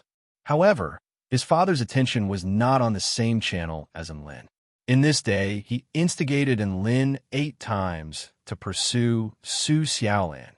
When his father was watching TV, he already had a very good impression of the beautiful woman standing next to Lin. Moreover, he also found out from Lin that Su Xiaolan helped Lin a lot. Where could he find such a considerate and perfect fairy? It would be the best if she could be his daughter-in-law. Lin could only pretend to be deaf and mute. The path of cultivation was long. Who would urge someone to get married before the age of 20? The next day, Huang Shanshan personally came to the mountain city. Lin took out some pills that his father used from his storage ring and gave them to him. In addition, Lin also gave his father 2,000 spirit stones as pocket money. He didn't care if his father could use them all. He just squandered them as much as he could. He couldn't guarantee that he would have a second chance to descend to the mortal world within a year. So this time, he directly paid Huang Shanshan the cost of 3 years, 3,600 spirit stones in one go. Huang Shanshan was once again awed by Lin's wealth. Her hands were trembling when she put the pile of spirit stones into the storage ring. She never thought that there would be a day when her storage ring would be stuffed full of spirit stones. Although it was only an ordinary storage ring with a circumference of 1 zhang, it was still very shocking. Lin was also a little surprised when he saw Huang Shanshan had a storage ring. Storage rings were super luxurious items in the mortal world. Even a storage ring with a circumference of 1 zhang was extremely rare. This could be seen from the fact that the 4 demon kings didn't have storage rings. Huang Shanshan, on the other hand, had a personal storage ring. Among the cultivators in the mortal world, she could already be considered a big tycoon. Lin reluctantly bid farewell to his father. Looking at his father's back as he left, a belief in his heart became even more resolute. Dad, when I descend to the mortal world again, I will definitely give you better elixirs and let you eat them like candy. He didn't know why, but he felt much better after speaking such bold words. As long as one's parents are alive, there is still a place to live. His parents were gone, and the only thing left in his life was to return home. Lin didn't want to become a rootless person. On the path of seeking the Tao, he wanted his loved ones to accompany him. This was a very happy thing. And if he wanted his father to continue on the path of cultivation, he had to work hard and work hard. Lin took out his phone and dialed Xin Yuan Cheng's number. A gentle voice came from the phone. Lin, what's the matter? Lin, big brother Cheng, aren't you studying arrays? Take me with you. Xin Yuan Cheng, haha, I'm sorry, I'm on the Hidden Dragon submarine right now. It's already in the trench of the Pacific Ocean, and I have to investigate the seabed for 2 days. I can't take you with me for now. Lin hung up the phone and dialed Su Xiaolan's number. A noisy voice came from the phone. Hello. Lin, what's up? Lin, Xiaolan, what are you doing? Let's go practice. Su Xiaolan, haha, I don't have time. Guess where I am right now? Lin, on Earth. Su Xiaolan, you're only half right. I'm in the sky on Earth. Helicopters are so fun. Ha ha. Lin, F***, you call that half right? No wonder he heard such a noisy voice coming from a phone. They were flying a F***King helicopter, and Lin hung up the phone in disappointment and heaved a long sigh. One of them was in the sky, the other was in the sea, and he was the only one drowning in the sea. And Lin felt like it was very troublesome to progress to the spirit-nurturing stage and materialize a spirit root on his own. It was much more convenient to eat 3 beast cores. Hence, normal cultivation was no longer attractive to him. All he wanted now was to find someone to spar with so he could hone his battle techniques. Who should I find? And Lin opened WeChat out of habit and entered the All Cultivators of the World Unite to Protect Earth group to see if there were any cultivators who liked to fight. However, when he opened the Cultivator group, he discovered that it was already in an uproar. They were all discussing a major event. Taoist wooden ox. Shocking. The Tai-Bai sword sect was just massacred by the demon tribe. Enlightened Lazarite. Are you kidding me? The Tai-Bai sword sect is one of the top 10 sects in the Huan Nation. Even though they don't have a soul formation stage cultivator, they have an extremely powerful sect protection spell formation. Even the Demon Emperor wouldn't be able to break it. How could they have been massacred? Atomic Bomb Fairy. It's true. My sect has also just received the news. The Savior. According to the latest intel, the Demon Emperor allied with 2 blood gods and destroyed the Tai-Bai sword sect's protective spell formation. The sect leader, Sword Immortal Bai Ling, died in battle, and less than 1/10 of the sect's disciples survived. Dreamy Voice Fairy. So, it really has something to do with the Demon Emperor's flesh and blood tablet project. I didn't expect them to be so presumptuous in order to achieve their goal. Do they really think there's no one left in China? Cloud Exploring Taoist. The sect masters of Wudong, Kunlun, Longhu, and Shanqing have already started a video conference to discuss how to deal with the Demon Emperor. This time, they will definitely eliminate him completely.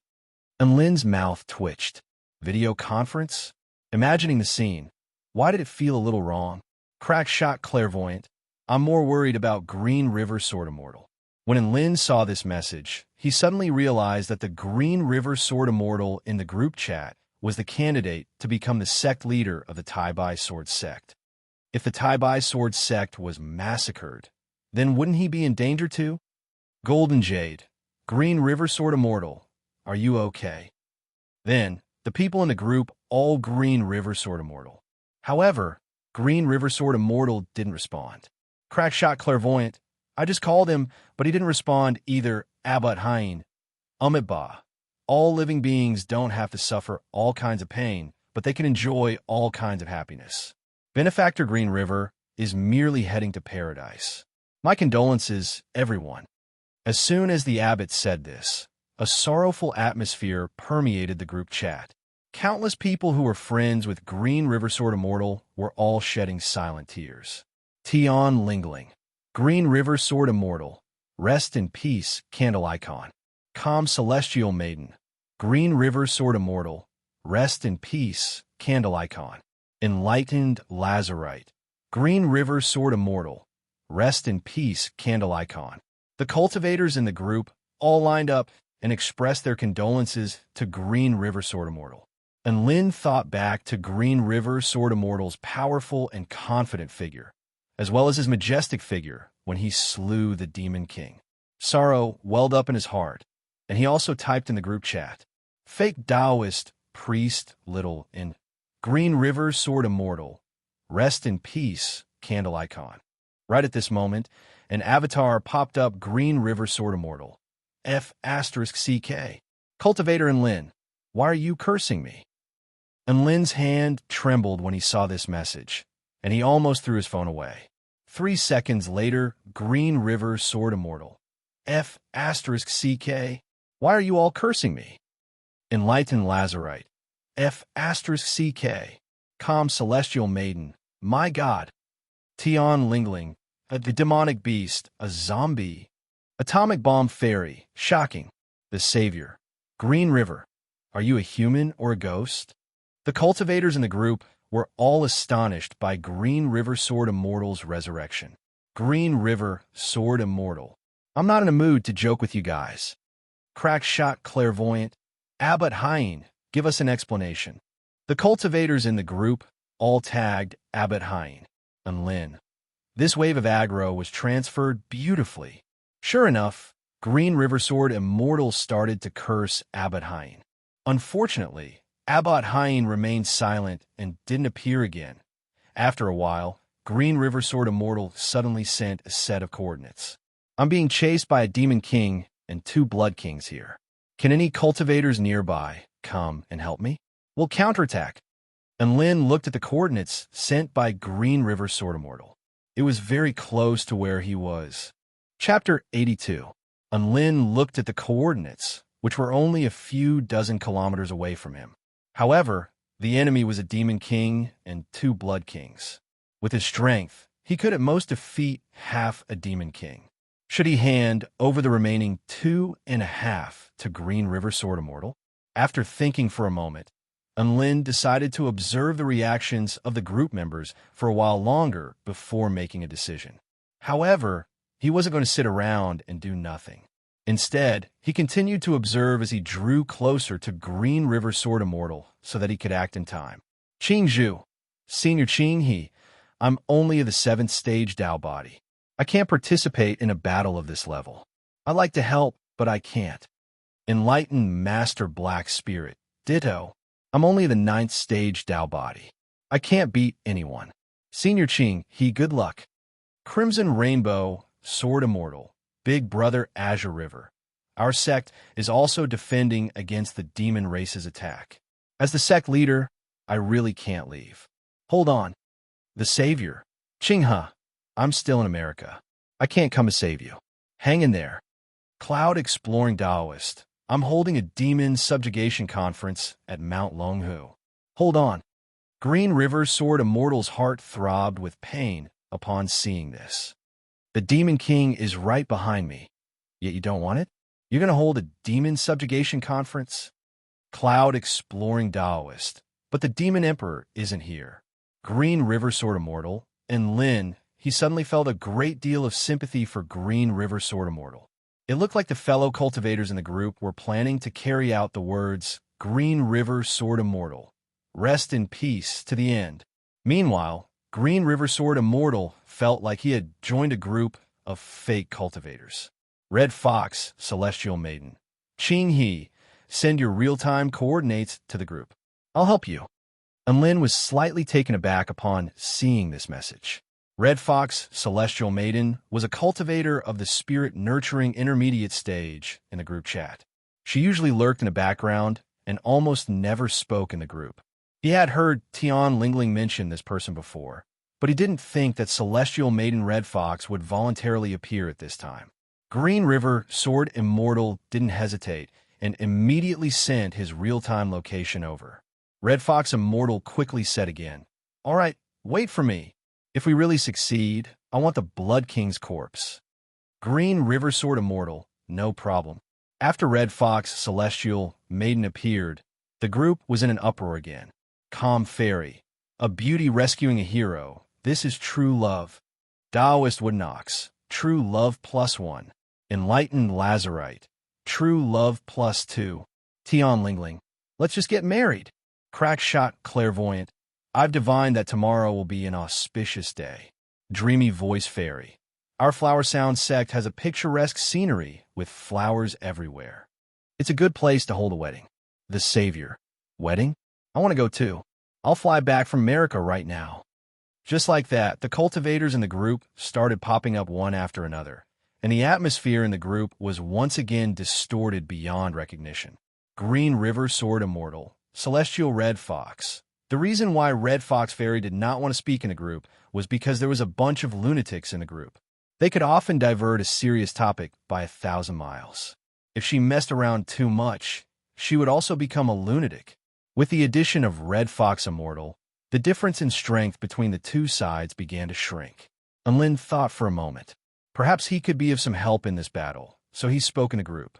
Fake Taoist Priest Little Lin, Green River Sword Immortal, I just so happen to be nearby. I'll also come and help later. Once he said this, a large group of cultivators instantly chimed in. Tian Lingling, Fake Taoist Priest, I advise you to take back your words as soon as possible. Atomic Bomb Fairy. Wow, what a dazzling third wheel. Enlightened Lazarite. Fellow Cultivator and Lynn. You have to learn how to help others achieve their goals. Crackshot Clairvoyant. Ha! Green River Sword Immortal probably wants to strangle fellow Cultivator and Lynn to death, right? And Lynn was struck by the urge to cry as he read the string of denunciations. F***CK, what's going on now? He only wanted to help out. So why was it like he was a sinner? Right at this moment, Green River Sword Immortal spoke again. Green River Sword Immortal. Fellow Cultivator and Lynn, don't listen to those lunatics. You're quite strong, so you can come over. However, when the battle starts, it's best to wait for Celestial Red Fox to arrive first. Fake Taoist Priest Littlin, got it. And Lin was a cultivator of the Immortal Rankings Board, second only to cultivators of the Spirit Nurturing stage. Even among the prodigies of the 10th stage Tao body, he was considered one of the strongest. In terms of battle prowess alone, he was already comparable to the weakest cultivator of the Spirit Nurturing stage. Thus, even if he couldn't win against a Demon King of the Spirit Nurturing initial stage, he wouldn't be easily defeated. It was precisely because of this that he had the confidence to help Green River Sword Immortal. About 10 minutes later, Enlin arrived at the top of a large mountain. He looked at the real-time location sent by Green River Sword Immortal through WeChat. The distance between the two was already less than 10 kilometers. Green River Sword Immortal was rushing toward his location. Celestial Red Fox's real-time location was also flying toward his location from another direction. F***CK. It can't be such a coincidence, right? They're all gathering here? And Lin's expression darkened, and he hurriedly concealed his aura. He then found a large rock to hide behind in the distant sky. A black figure was slowly approaching. His green robe fluttered in the wind, and he stood on a flying sword, leaving behind a trail of white clouds in the sky. The only thing that ruined this scene was that he was holding a phone in his hand, and he was typing away. Green River Sword Immortal. Celestial Red Fox. Are you ready? Once we meet, we'll immediately turn around and kill him. Celestial Red Fox. Got it. And Lin looked toward the sky in another direction. Celestial Red Fox should be less than 1 kilometer away from him now. But why hadn't he seen her yet? Could it be that she came here from the ground? And Lin suddenly came to a realization. That's right. If she came here from the sky, she'd be discovered by the Demon King and Blood King. Then, turning around and killing her wouldn't have any effect. 5 extremely powerful auras began to slowly converge soon, and Lin saw a lithe and graceful woman shuttling through the forest at an extremely fast speed. Her long, jet-black hair flowed behind her, and she held a crimson longbow in her hand. A blood-colored cloth was wrapped around her slender waist, and there were 3 red tails swaying behind her. She appeared extremely graceful. When Lin saw this figure, he was shocked. Was Celestial Red Fox really a fox? Shouldn't she be a Demon King? Why was she among the human cultivators? He shook his head and tossed aside the questions in his mind. His body began to tense up. Celestial Red Fox and Green River Sword Immortal began to converge at the same place. At this time, Green River Sword Immortal intentionally slowed down so that the distance between him and his enemies could be further reduced. Whoosh! The flying sword beneath Green River Sword Immortal's feet suddenly flew into his hand. His entire body erupted with a soaring aura, and his sword was like a rainbow as he slashed backward. A 10-meter-long green sword projection, like an inverted river, slashed toward the Demon King at the very front with astonishing might. Seeing that Green River Sword Immortal didn't flee and counterattacked, the Demon King of Arrogance was given a fright. He hurriedly activated his protective ability, and a copper wall appeared in front of him. Boom! The sword projection exploded, and the terrifying might tore the copper wall apart. The impact struck the Demon King of Arrogance's body, sending him flying backward and spitting out a mouthful of blood. Although the Demon King of Arrogance was injured, a sinister smile appeared on his face. Since you've decided to retaliate, don't even think about escaping. Boom! At this moment, 2 monstrous crimson figures also caught up, Celestial Red Fox stopped in her tracks and drew her bow to the fullest extent. The spiritual energy of heaven and earth surged violently around her, bringing with it an endless amount of flames. Then, the flames began to converge on the bowstring, finally condensing into a crimson flame arrow. Whoosh! The crimson flame arrow tore through the air, carrying with it a terrifying might as it shot toward the Demon King of Arrogance. The Demon King of Arrogance had just been injured by Green River Sword Immortal. By the time he noticed the crimson flame arrow, it was already too late. The arrow pierced through his body and set him on fire. Ah! The Demon King of Arrogance screamed in pain as he fell to the ground. F***CK. There's an ambush. The two crimson figures in the sky were enraged. One of them charged toward Green River Sword Immortal, while the other charged toward Celestial Red Fox. A hint of joy appeared on Celestial Red Fox's dainty face. She turned to look at Enlin, who was behind the rock, and then pointed in the direction where the Demon King of Arrogance had fallen. Enlin nodded confidently and gestured, "Okay," with his hand. Just like that, Celestial Red Fox also started charging toward the crimson figure. Meanwhile, Enlin chuckled and madly sprinted toward the place where the Demon King of Arrogance had fallen. Chapter 83. The Demon King of Arrogance was struck by the arrow and fell, creating a crater in the ground. Black demonic energy gushed out from his body and engulfed the flames on his body. However, the large hole in his chest, from which black blood flowed continuously, could not be healed. Damn it, that be asterisk TCH dared to ambush me. The Demon King of Arrogance clutched his chest and glared furiously at Red Fox, Celestial Maiden in the distance. However, right at this moment, a figure appeared in the Demon King of Arrogance's field of vision. Enlin had arrived. Enlin held a golden glazed longsword in his hand as he flew through the air. At this moment, he was a sword immortal. Eat my sword, heaven and earth-shattering slash. Enlin roared and slashed his golden sword toward the Demon King of Arrogance. Heaven and earth-shattering slash. The Demon King of Arrogance was shocked and hurriedly dodged. Boom!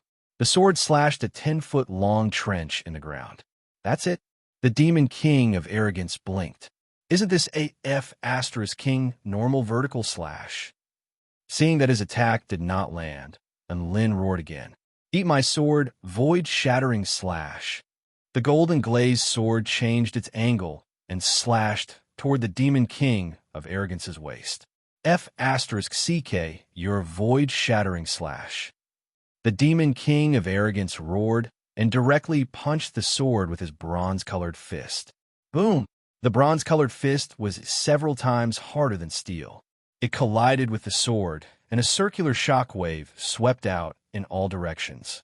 Enlin was knocked back by the huge force and almost lost his footing. As expected, it's just a normal horizontal slash. The Demon King of Arrogance's expression darkened. The muscles on his arms bulged, and his fists glowed with a brown light. Again, Enlin roared and slashed toward the Demon King of Arrogance again. He yelled out one impressive name after another, and the sword continuously collided with the Demon King of Arrogance's body, causing loud explosions. The Demon King of Arrogance became angrier and angrier. This brat's rank was only of the 10th stage Dao body, yet he dared to fight him. This was intolerable for the Demon King of Arrogance. If that was the case, then so be it. But the problem was that this brat was using such crappy sword techniques. That's right, every move of that brat's was a common sword technique, simply unsightly. If not for the fact that the Demon King of Arrogance was heavily injured, how could this junior bully and humiliate him like this? After a few more moves, he finally couldn't take it anymore. Huh, do you really think this Demon King is easy to bully? The Demon King of Arrogance bellowed and unleashed all the power in his body. He threw a punch in Enlin's direction. Boom! The terrifying fist energy formed a shockwave, causing the ground within a radius of 5 meters around the Demon King to crack. Enlin, who bore the brunt of the attack, was sent flying by the punch, and his sword flew out of his hand. and Lin fell to the ground and spat out a mouthful of blood. Then he stood up again and shouted, "Awesome!" Then he clenched his fists and charged at the Demon King of Arrogance again. The Demon King of Arrogance's eyes widened. That was an attack he had just unleashed with all his might. If an ordinary cultivator of the 10th stage Tao body were to take this punch head-on, they would definitely be killed on the spot. However, this cultivator in front of him was still full of vigor after spitting out a mouthful of blood. His aura hadn't weakened in the slightest. What kind of freak was this? What the Demon King of Arrogance didn't know was that after Lin's body had been tempered by the Earth Lotus Supreme skill, the toughness of his body had long since surpassed that of an ordinary cultivator of the spirit nurturing stage. Moreover, he had also swallowed the second-grade immortal pill, the ultimate immortal fortune pill, personally refined by Chang'e. Thus, his body was brimming with vitality.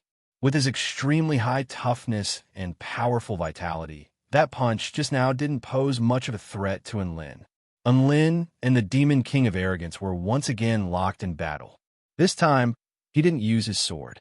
Instead, he clashed fists with the Demon King of Arrogance. Boom, boom, boom. The collision of their fists set off shocking shockwaves. It was as if a series of bombs had exploded, blasting deep craters into the ground. The figures of Enlin and the Demon King of Arrogance flashed about rapidly, exchanging blows. In the beginning, it was still fist against fist. Later on, it was a battle of fists.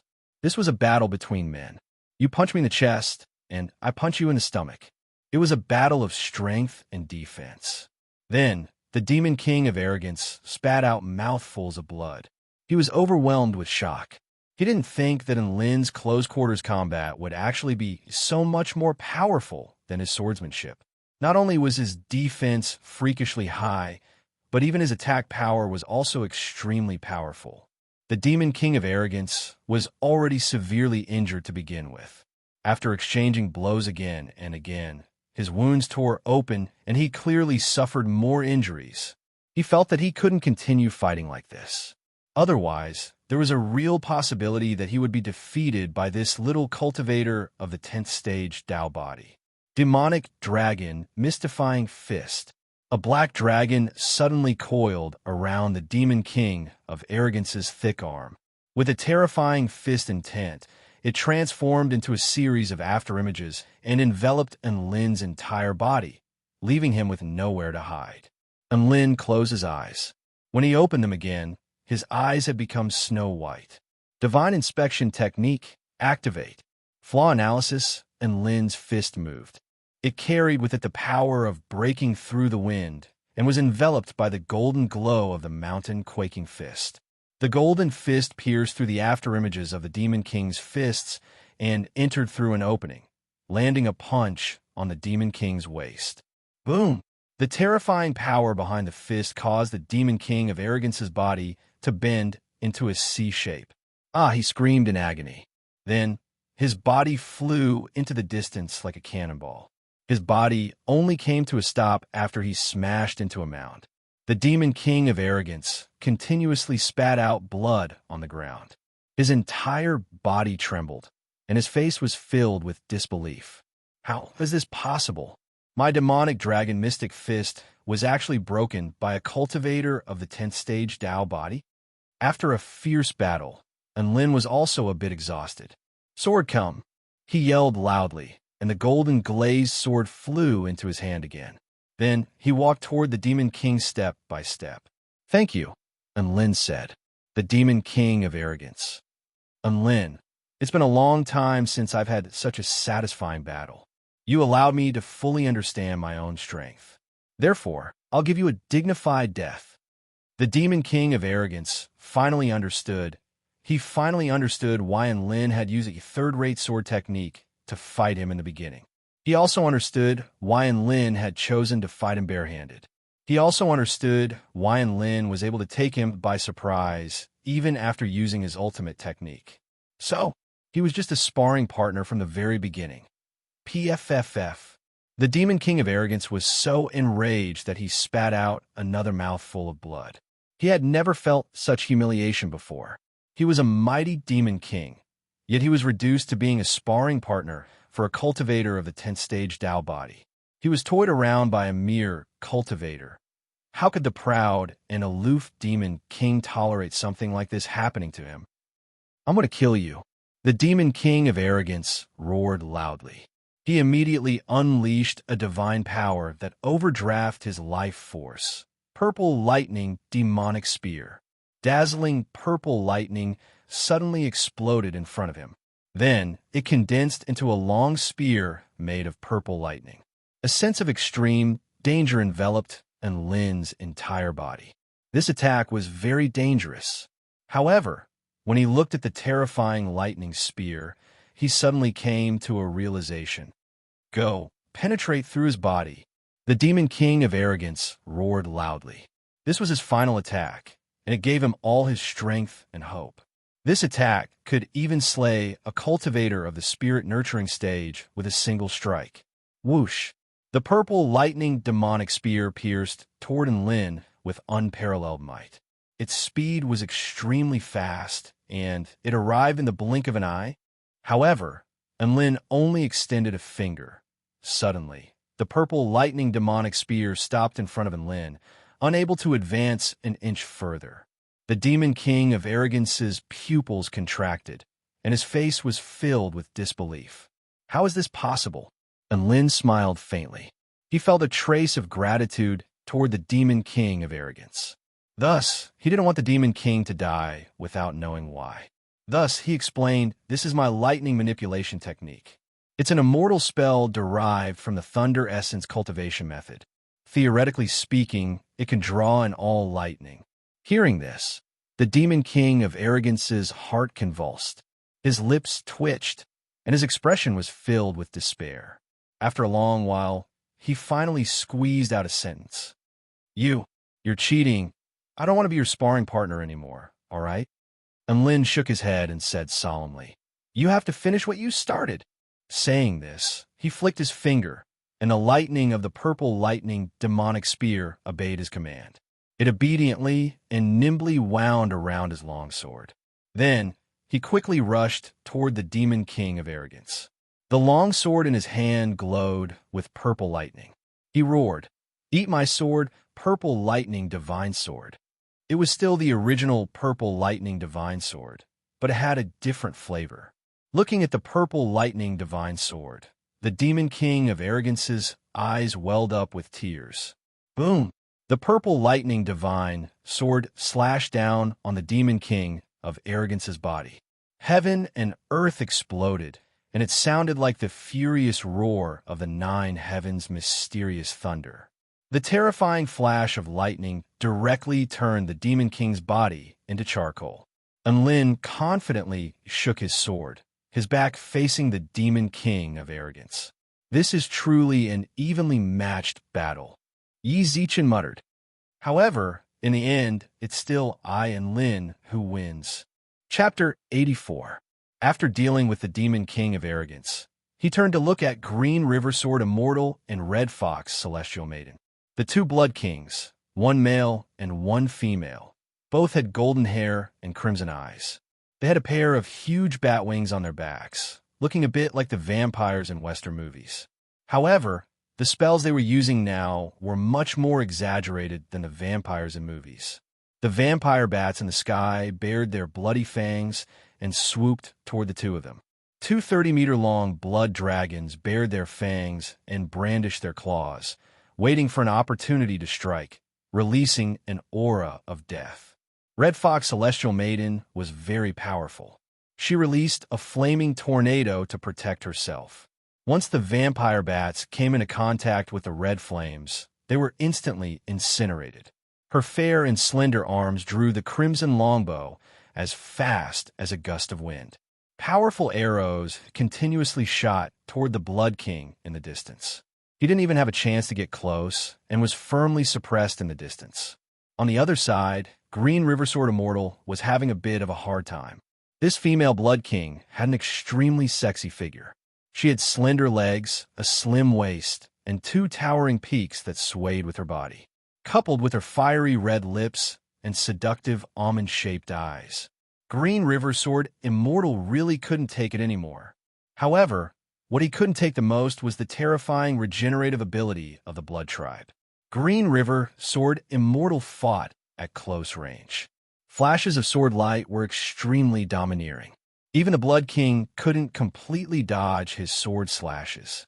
However, when these sword slashes landed on the Blood King's body, the wounds on his body healed quickly. The Blood King's attacks were also extremely powerful. She controlled the 30-meter-long Blood Dragon, which carried an overwhelming might as it pounced toward Green River Sword Immortal. Every attack carried a fatal danger. If Green River Sword Immortal couldn't severely injure this Blood King with one attack, he would probably die of exhaustion here. Seeing this, Lin felt like he still had to lend Green River Sword Immortal a hand.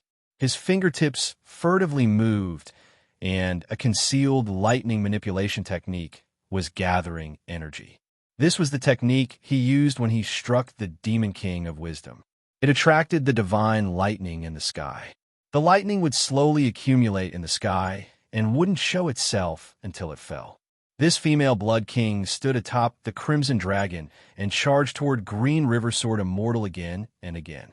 Her eyes were glued to the azure figure with an extremely greedy gaze. She licked her tender and fiery lips. The more powerful a human cultivator is, the more delicious their blood is. I really want it. I can't wait anymore. The Blood King's breathing hastened as his towering chest heaved violently. His white arms began to spread open. Suddenly, the entire space began to tremble. Large amounts of blood spewed out of the Blood King's body as several blood dragons condensed in midair, emitting a boundless aura. "I'll savor your blood," the Blood King said in an extremely seductive voice as he gazed at Green River Sword Immortal. Green River Sword Immortal's expression was extremely grave. This kind of power was already beyond what he could withstand. Rumble. The blood dragons in the sky opened their bloody mouths and lunged at him at the same time. Each blood dragon contained a terrifying power, giving him an extremely dangerous feeling. The long sword in Green River Sword Immortal's hand glowed with a brilliant azure light as he prepared to unleash his most powerful strike. "Come, baby, huh?" The Blood King laughed excitedly as her slender body trembled. Rumble. A bolt of divine lightning descended from the sky and directly struck the Blood King's head, charring her entire body black. Her eyes widened as a wisp of charred smoke drifted out from her laughing mouth. The several blood dragons also suddenly stopped in their tracks. Green River Sword Immortal took advantage of this opportunity. His long sword glowed with a boundless azure sword projection as he slashed down at the Blood King in the distance. The sword projection pierced through the sky and flashed past the Blood King's body. Then it swiftly and violently sliced her body in half. In the sky, the blood dragons suddenly exploded and the Blood King's body slowly collapsed. Green River Sword Immortal panted heavily. That strike just then had expended a large amount of his vital energy. However, the blood mist formed by the blood dragons instantly began to move and converge toward the two halves of the Blood King's body. As the blood mist permeated the air, the two halves of the Blood King's body began to heal. Seeing this, Green River Sword Immortal immediately charged toward the Blood King. The long sword in his hand once again unleashed an astonishing might. "Blood explosion," the Blood King roared. Her long hair stood on end as her aura soared to the extreme. Rumble. The blood mist began to violently explode. Green River Sword Immortal was blasted back by the shock waves of energy. The female Blood King spread her wings and, with a flap, burst forth with terrifying speed as she charged toward a certain place. In that direction was where Lin was. "Be careful," Green River Sword Immortal yelled. Lin had already seen the Blood King. Although he didn't know how she suddenly became so strong, he was sure that she had used some kind of mystic technique and wouldn't be able to hold on for long. Mountain Quaking Fist. Lin punched toward the figure. Bam! The Blood King was pulverized by his golden fist. Lin was dazed. Just as he was in a daze, a black blood figure had already teleported to his side and reformed. Ropes of blood suddenly appeared and tightly wrapped around his body. At this moment, a snow-white hand reached out and strangled his neck. Just like that, the sexy Blood King appeared beside him, sealing off all his movements. And Lin, seeing this, Green River Sword Immortal was shocked. He didn't expect the Blood King to be able to explode with even more power after suffering such a heavy blow. Little Cultivator, do you like me so much that you have to flirt with me? The female Blood King brought her red lips close to Lin's neck and spoke in an extremely soft voice. Beautiful big sister, how about you let me go on account of how much I like you? And Lin said some trash talk, but in his mind, he was thinking about how to escape from her evil clutches. I can't do that.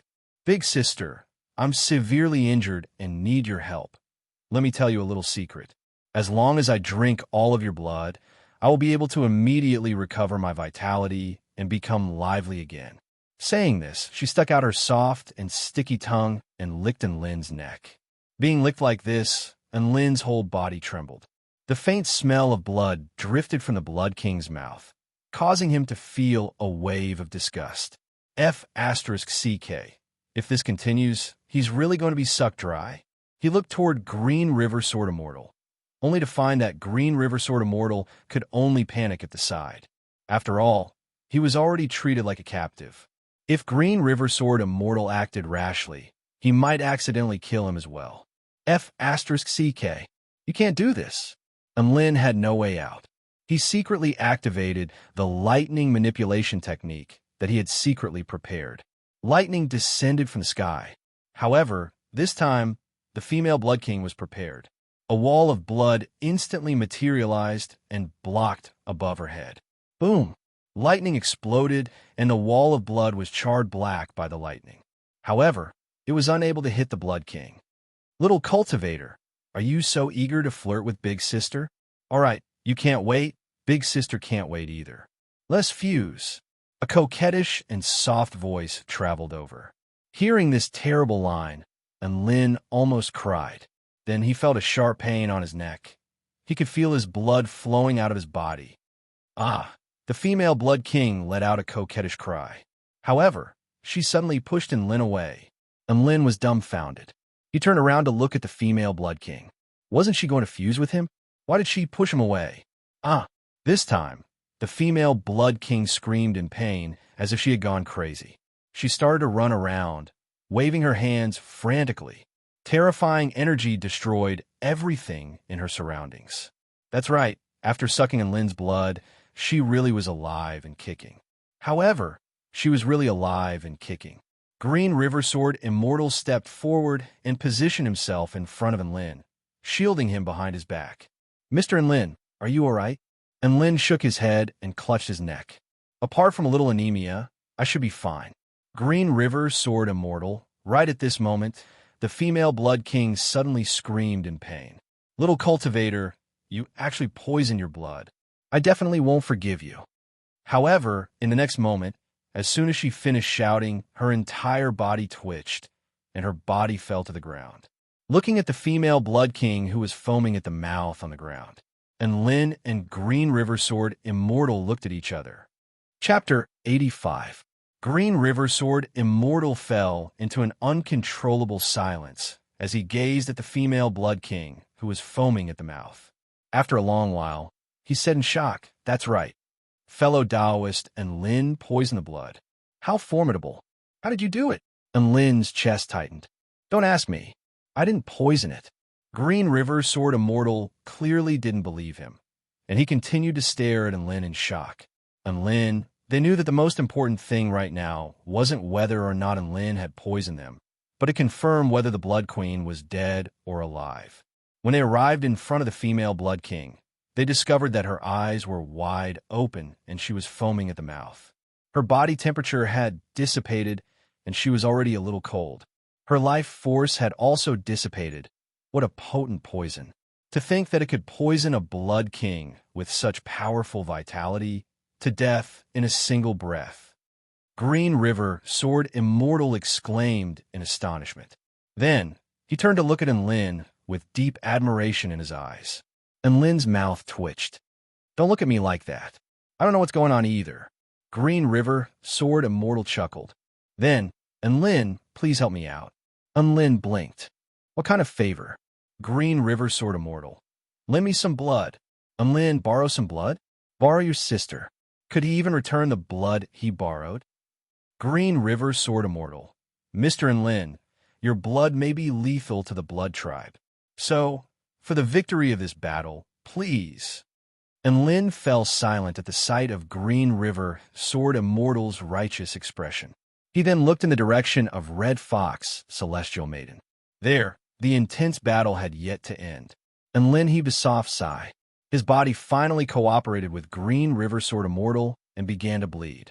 With a pained expression, he cut open his own arm and allowed his blood to stain the blade of Green River, Sword Immortal's sword. He felt a little dizzy. I only had my blood sucked by a Blood King once. This time, he took the initiative to bleed again.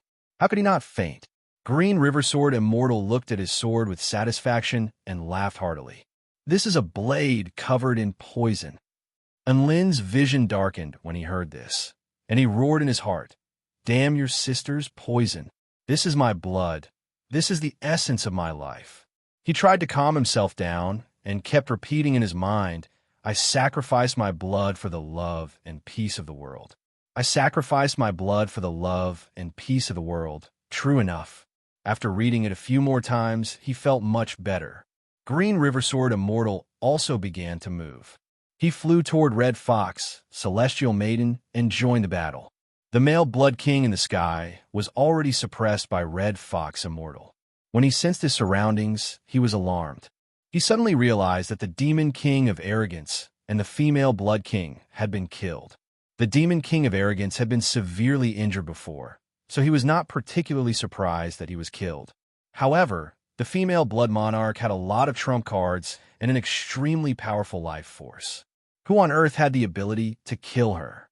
Just as the male Blood King scanned his surroundings, Green River Sword Immortal was already flying toward him. Could it be him? He actually has this kind of power. The female Blood King could even escape from a Cultivator of the Spirit Nurturing final stage. How could she have been killed by this Spirit Nurturing initial stage Sword Immortal? Although the male Blood King was bewildered, he knew that now was not the time to be tangled up. The most important thing now was to escape.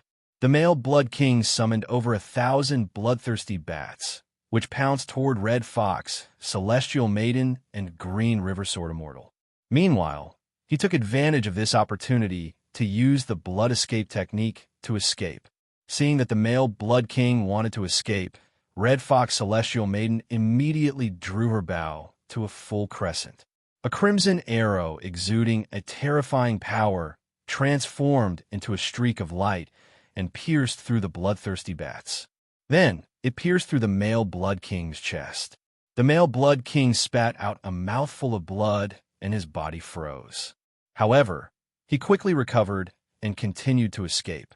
He knew that such a powerful arrow couldn't be shot again in a short period of time. As long as he continued to escape, no one would be able to catch up to him. However, just as his body froze, Green River Sword Immortal had already passed through the bloodthirsty bats and arrived behind him. Like flowing water, a green sword projection slashed toward the male Blood King's back. The male Blood King didn't dodge or evade. Instead, he continued to fly forward. He humphed coldly in his mind. Although this sword strike was fast, it didn't carry much power. So what if Green River Sword Immortal managed to land a strike like this? Based on his powerful regenerative abilities, his wound would definitely heal in a short period of time. Rip! The long sword slashed a bloody wound into the Blood King's back. Green River Sword Immortal didn't give chase. After unleashing this strike with all his might, he no longer had the strength to chase after the Blood King. He could only look forward to what was about to happen, seeing that he had already escaped from the two of them. The male Blood King threatened, Just you wait. One day, I'll come back and suck your blood dry. Saying this, another wail of anguish sounded from the sky. Ah! The male Blood King howled in pain. It was as if all the blood in his body had started to die, and his vitality was continuously being stripped away. What did you do to me? The male Blood King turned to look at Green River Sword Immortal and yelled in shock. A faint smile appeared on Green River Sword Immortal's face as he held his long sword horizontally in front of him. This is a blade smeared with deadly poison. The male Blood King's lips trembled as he stared blankly at Green River Sword Immortal. In the end, he started foaming at the mouth and his body fell to the ground. Red Fox, Celestial Maiden, flew toward Green River Sword Immortal, her beautiful face filled with shock. Then, she suspiciously pointed at the long sword in Green River Sword Immortal's hand and tilted her head. Green River Sword Immortal smiled casually. He pointed at Enlin, who was sitting on the ground dejectedly due to excessive blood loss, and said, "This sword of mine is coated with Enlin's blood. This blood is lethal poison." Hearing this, Red Fox Celestial Maiden's eyes lit up, and she immediately flew toward Enlin. Seeing that the last Blood King had been dealt with, Enlin finally relaxed and sat down on the ground. *T. I feel like I've been hollowed out. Enlin spat angrily. Putting aside the fierce battle with the Demon King of Arrogance, having his blood sucked by a Blood King and having his blood borrowed by Green River Sword Immortal was simply terrible. At this moment, he really wanted to buy 2 bottles of Treasure of Kidney to taste. However, before he could enjoy the good times after the battle, Red Fox Celestial Maiden ran over and looked at him as if she was looking at a weirdo. "What are you looking at?" Enlin asked in a daze. Red Fox Celestial Maiden was a little embarrassed as she pointed at the cut on Enlin's arm that had just been drained of blood, her face slightly red. Enlin blinked and looked at his arm. The wound there had already healed a little, but it wasn't completely healed yet. Red Fox Celestial Maiden probably wanted to help him heal it. Thinking of this, Enlin's heart warmed. True love exists in this world. Thus, he was a little moved and nodded at Red Fox Celestial Maiden, expressing his agreement. Red Fox Celestial Maiden smiled like a flower and excitedly came to Enlin's side. She stretched out her jade-white hand, rip. Enlin's arm, which had just healed, was once again torn open and blood gushed out. Just like that, Enlin lost too much blood death. Chapter 86. Enlin relied on his cockroach-like vitality to survive. He gritted his teeth in hatred as he looked at the shameless couple in front of him. What kind of *T true love exists in this world? It's just the deep malice of this world.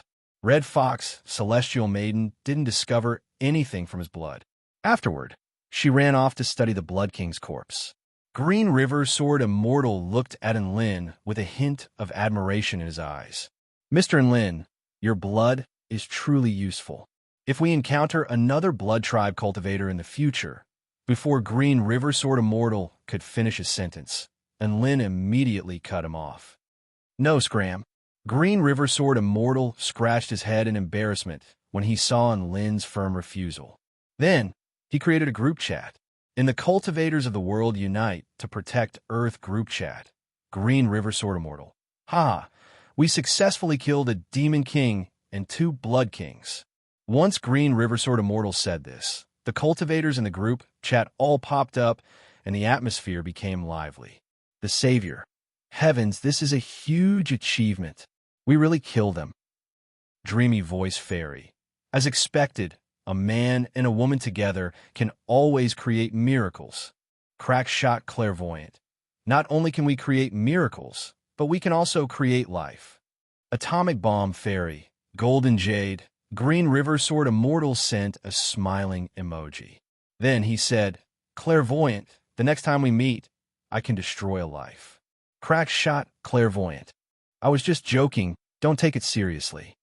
Right at this moment, Red Fox Celestial Maiden suddenly popped up and sent a smiling emoji.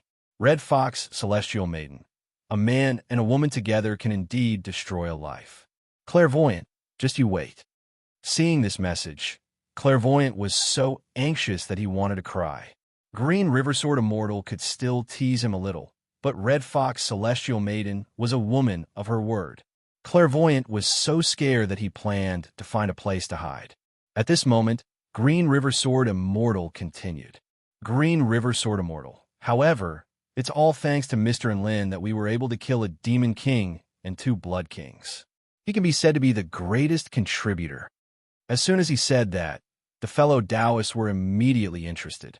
Although Enlin was very powerful, it should still be quite difficult for him to deal with enemies of the spirit-nurturing stage.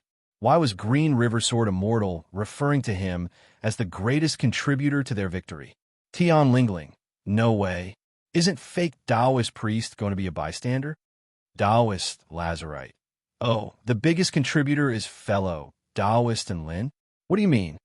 Calm Celestial Maiden asked. Could it be that Enlin did a crucial favor in a certain part of the battle? At this moment, Green River Sword Immortal opened his mouth again to speculate. Green River Sword Immortal. Let me put it this way. One Demon King and 2 Blood Kings were all killed by Enlin. The Savior, Golden Jade, Tian Lingling, he killed all of them? The cultivators in the group fell silent. In the end, Taoist Lazarite couldn't help but ask, Green River, you're not joking, right? Isn't Enlin only at the 10th stage Tao body? Taoist Lazarite voiced out the thoughts of all the cultivators in the group. What would a cultivator of the 10th stage Tao body have to do to kill 3 enemies of the spirit-nurturing stage? Was he supposed to leave all of them in critical condition for him to replenish? That was clearly impossible. Green River Sword Immortal. After Red Fox Celestial Maiden and I severely wounded the Demon King, and Lin took care of it by himself. As for the other 2 Blood Kings, one was poisoned to death by sucking his blood. The other one was poisoned to death by me after I dipped my weapon in his blood. Tian Lingling. 2 Blood Kings were poisoned to death by his blood? Taoist Lazarite. Huh. Poisoned to death? I'd rather believe you when you say that he killed 2 Blood Kings with a single slash. Calm Celestial Maiden. Green River Sword Immortal. Are you saying that Enlin poisoned his blood? Green River Sword Immortal. No, I'm saying that his entire being was poisoned. This is what I admire the most about him. Tian Lingling. Wow, fake Taoist priest is so awesome. Atomic Bomb Fairy. Although I don't really understand as expected, Enlin is very strong. The Savior. How about this? Why don't we confer the title of Poison Lord on Enlin? Taoist Wooden Ox. Agreed. Dreamy Voice Fairy. +1 Cloud Exploring Taoist. +1. In fact, Enlin was also secretly observing the situation on his phone. When he saw that the title of Poison Lord had basically been confirmed by the cultivators in the group, he closed his phone with tears in his eyes. He looked up at the sky, not allowing his tears to fall. Afterward, Red Fox, Celestial Maiden, who couldn't speak, carried the Blood King's corpse back to the Green Hill Mystic Realm. Green River Sword Immortal patted Enlin's shoulder and said in a friendly manner, Poison Lord, I'll fly you back to Chengdu. Enlin's lips twitched. Poison my A***s. Having lost too much blood, he didn't have the strength to retort and could only nod woodenly, just like that. Enlin and Green River Sword Immortal flew back to Chengdu. Enlin originally thought that after returning to Chengdu, he would be able to live a comfortable life. However, what he didn't expect was, in this information age, the title of Poison Lord spread throughout the entire cultivation world in a single day. The next day, the sect leaders of Wudong, Kunlun, Longhu, and Shanqing of the 10 great immortal sects all came to visit Poison Lord. These 4 sect leaders were the only 4 soul formation stage cultivators in Hua Nation. Their visit to Poison Lord naturally wasn't a simple visit. They were actually here to study Poison Lord, just like that. And Lin started to cry. Poison Lord, let me touch you. The sect leader of Wudong, Taoist priest Xuyun, chuckled as he reached out to touch Enlin. At this moment, an old man with white hair and beard angrily rebuked, Stop messing around. What are you touching? Enlin looked at this old man gratefully. He was Heavenly Master Zhang of Longhu Mountain. Be reasonable. If you want to study it thoroughly, you have to rely on this. Celestial teacher Zhang pulled out a syringe and looked at Enlin with a benevolent expression. Enlin's vision darkened at the sight of the syringe. F***CK. Drawing blood? Do you have to be so ruthless? Because of the large amount of blood loss yesterday, he felt dizzy whenever he saw blood. He felt like he was suffering from syncope. No, it should be hemophobia. He was afraid of the mere mention of blood. "Don't be afraid, Poison Lord. We won't draw much, just a little." A man in a green robe, around 50 years old, comforted him. He was the sect leader of the Kunlun immortal sect, Spirit Child Sure. As he spoke, he set up a research formation. "Oh my, Poison Lord, what's a little blood loss for a man? If you feel uncomfortable bleeding alone, this Taoist will accompany you." The sect leader of the Shangqing immortal sect, Taoist Yumu, spoke boldly. As he spoke, he took out a large saber and pretended to cut his arm. And Lin initially thought that this brawny man was just putting on an act. Then his face was splattered with blood. F***CK? Where did this lunatic come from? And Lin roared incessantly in his heart. Then he felt his chest tighten and his heart beat faster. Damn, his hemophobia was acting up again. Chapter 87. In the end, Lin still bowed to the forces of evil. The 4 soul formation stage cultivators continued to plead with him. He couldn't just keep wasting time. His heart ached when he saw the syringe plunge into his arm. When he saw the bright red blood slowly flow into the syringe, he felt his chest tighten and his breathing quicken. He hurriedly averted his gaze. After drawing the blood, the sect leaders of the 4 great sects began to conduct on-site research. They used an array formation to examine the structure of the blood, immortal spells to examine the characteristics of the blood, and other small animals to conduct experiments. The more they examined, the more confused and distressed they became. Because this blood, it was too F***king normal. Even the small animals that had drunken Lin's blood were alive and kicking. Is this really the blood of the Poison Lord? I suspect that I drew fake blood. The sect leader of Dragon Tiger Mountain, Celestial Master Zhang, was confused. How about we do another tube? The sect leader of the Shangqing immortal sect, Taoist Yumu, suggested. And Lin was about to call the police. Another tube? These F***king people are scarier than vampires. Don't scare fellow Taoist Poison Lord. The sect leader of Wudong's sect, Taoist Master Su Yun, waved his hands with a benevolent expression. This blood is indeed not poisonous to ordinary life forms. I'm afraid this blood contains some kind of mysterious power that is extremely poisonous to the blood tribe. Then, he turned to Lin with a pleading expression. Fellow Taoist Poison Lord, this humble Taoist has a request. And Lin was shocked and immediately said, I refuse. An awkward expression appeared on Taoist Master Su Yun's face. He hadn't even said anything yet. Why was he already rejected? Was he really that scary? Seeing in Lin's expression, the sect leader of the Kunlun immortal sect, Spirit Child Sure, could roughly guess what Lin was thinking. This crusade against the Demon Emperor is the most important event in the entire cultivation world. As far as I know, the Demon Emperor and the Blood God both have the habit of carrying storage rings with them. As long as you cooperate with us and donate blood to create highly poisonous weapons, we'll let you choose one of their storage rings. How about it? And Lin felt like spitting out a mouthful of blood when he heard the term lethal poison weapon.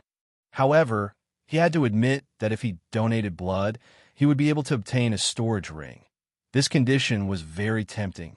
One had to realize that the Demon Emperor and the Blood God were both soul formation stage mighty figures, and their storage rings were where they store their treasures.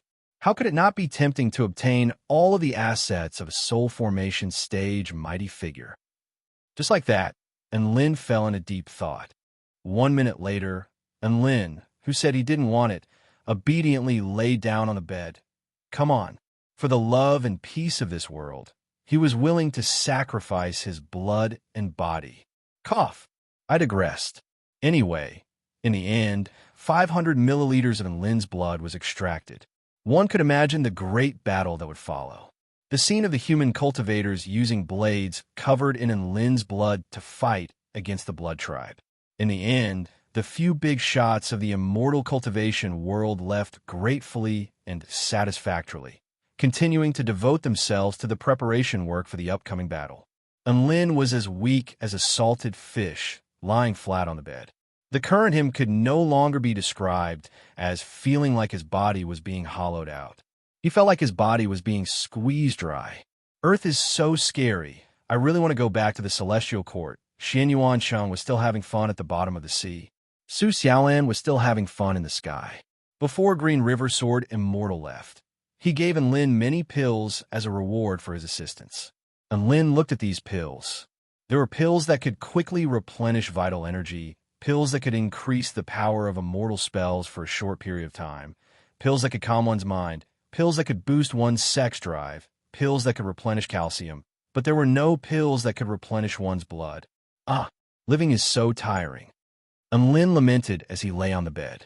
The upcoming battle of the human cultivators had nothing to do with him anymore. The Celestial Court would most likely send Earth Immortals over to deal with it. Because Earth Immortals were very powerful, passing through the Southern Heavenly Gate would cause the teleportation space to become unstable, so they would need a few days to prepare. Enlin calculated the time. He should be able to see the Earth Immortals from the Celestial Court in 1 or 2 days. He opened his phone and looked at the contents of the Cultivator group chat. Everyone was talking about the ancient jade pond in Tibet. Apparently, last night, a strange phenomenon descended from the sky in the vicinity of the ancient jade pond in Tibet. A 5-colored rainbow flew across the mountains, and from time to time, there would be celestial music lingering around the pond. This had already attracted the attention of many cultivators. Some people speculated that this phenomenon had something to do with what the Demon Emperor and the Blood God were going to do next. Many cultivators had already rushed to the ancient jade pond, but up until now, they still hadn't found anything. Taoist priest Lin Yi, who was supposed to team up with Tian Lingling to capture ghosts, was unable to leave because he had to investigate a sudden incident in Tibet. And now, there was no news of that Taoist priest. Knock, knock, knock. A series of knocks suddenly sounded on the door. Could it be that someone had returned to the hotel? That couldn't be. Weren't Xian Yuancheng and the others still outside? Although Enlin was confused, he still propped up his weak body and climbed up with difficulty to open the door. Fake Taoist priest. A petite figure suddenly appeared before pouncing onto Enlin's body and almost pushing him to the ground. Tian Lingling, be gentle! Enlin yelled loudly. His body was extremely weak right now, and now that Aloli had pounced on him, he really couldn't take it anymore. Tian Lingling ignored him and continued to sniff at his body with her delicate nose as if he was some kind of rare treasure. This doesn't make sense, she muttered. It feels and smells very normal. It doesn't seem like a body that could poison a blood king to death. And Lin, all right, Lingling, don't mess around. Can't you see that Enlin's body isn't very well right now? At this moment, an extremely gentle and pleasant voice sounded. Enlin looked out the door and discovered the classical beauty Dongfang Shui, whose features were as beautiful as a painting. She stood silently outside the door with a tranquil smile on her face. Good afternoon, calm celestial maiden. Out of the instincts of a brain-dead fan, Enlin immediately recovered some energy and hurriedly greeted her. Dongfang Shui raised the bag of ingredients in her hand with a smile. Enlin, Lingling, and I deeply sympathize with what you've been through. So today, I'll let you have a taste of my cooking. My God! Tears welled up in Enlin's eyes upon hearing this. What a blissful feeling this was. His idol was cooking for him. True love exists in this world. Enlin invited Dongfang Shui and Tian Lingling into the room. There was a separate kitchen in the presidential suite, and Tian Lingling and Dongfang Shui were cooking in the kitchen while Enlin lay on the bed and continued to rest. In the kitchen, Dongfang Shui hummed an alluring tune as she waved a kitchen knife through the air. In the blink of an eye, ribs, green peppers, carrots, and other ingredients were neatly sliced and diced. Meanwhile, Tian Lingling was busy fiddling with the ingredients and adding seasonings. Enlin lay on the bed and listened to Dongfang Shui humming a tune as he inhaled the alluring aroma wafting from the kitchen. His eyes narrowed in satisfaction. On the outskirts of Rong City, a dazzling white light suddenly burst forth from the white cloud monastery's teleportation spell formation. A tall and slender beauty in a black silk dress walked out. She held a copper-colored book in her left hand and wore a pair of red-rimmed glasses, giving her an air of sophistication and sophistication. A middle-aged man in a flowing white robe with a long sword hanging from his waist also walked out with a yawn. "Yuing, where are we going next?" the man asked. Let's go find my adorable science representative first." A light smile appeared on Madagascar's face as an expression of anticipation appeared on his face. Chapter 88. In the evening, Lin tasted the dishes personally cooked by Dongfang Shui. Not only did these dishes look and taste good, but they also had the effect of replenishing energy and promoting blood circulation. He was full of praises for them. After a hearty meal, Lin felt as if he had recovered a lot of energy. It was as if he had eaten a kidney treasure, full of energy. After that, the three of them walked out of the hotel and strolled along the small path. Lin's entire body felt comfortable as he enjoyed the night breeze. An incomparable feeling of contentment filled his entire body. Phew, this was a great meal. Thank you all so much. He stretched his body and thanked the two women beside him. Tian Lingling was wearing a beige dress. She held Dongfang Shui's hand and walked shoulder to shoulder with her. There was a head's difference in height, making her appear very petite and adorable. Hearing Lin's thanks, she immediately replied, "Why are you being so polite with us, fake Taoist priest? Why don't you accompany us on a trip to Tibet?" Hearing this, Lin was startled. Then he thought of something and smiled. "You're worried about your Uncle Master Lin Yi, right?" Tian Lingling nodded, a little embarrassed. Although many disciples of Dragon Tiger Mountain have already gone to Tibet, they still haven't found any traces of Uncle Master. "I'm afraid that he..." And Lin heaved a resigned sigh. This was clearly a very troublesome matter to deal with. This Lin, he was one of the most powerful cultivators of Dragon Tiger Mountain.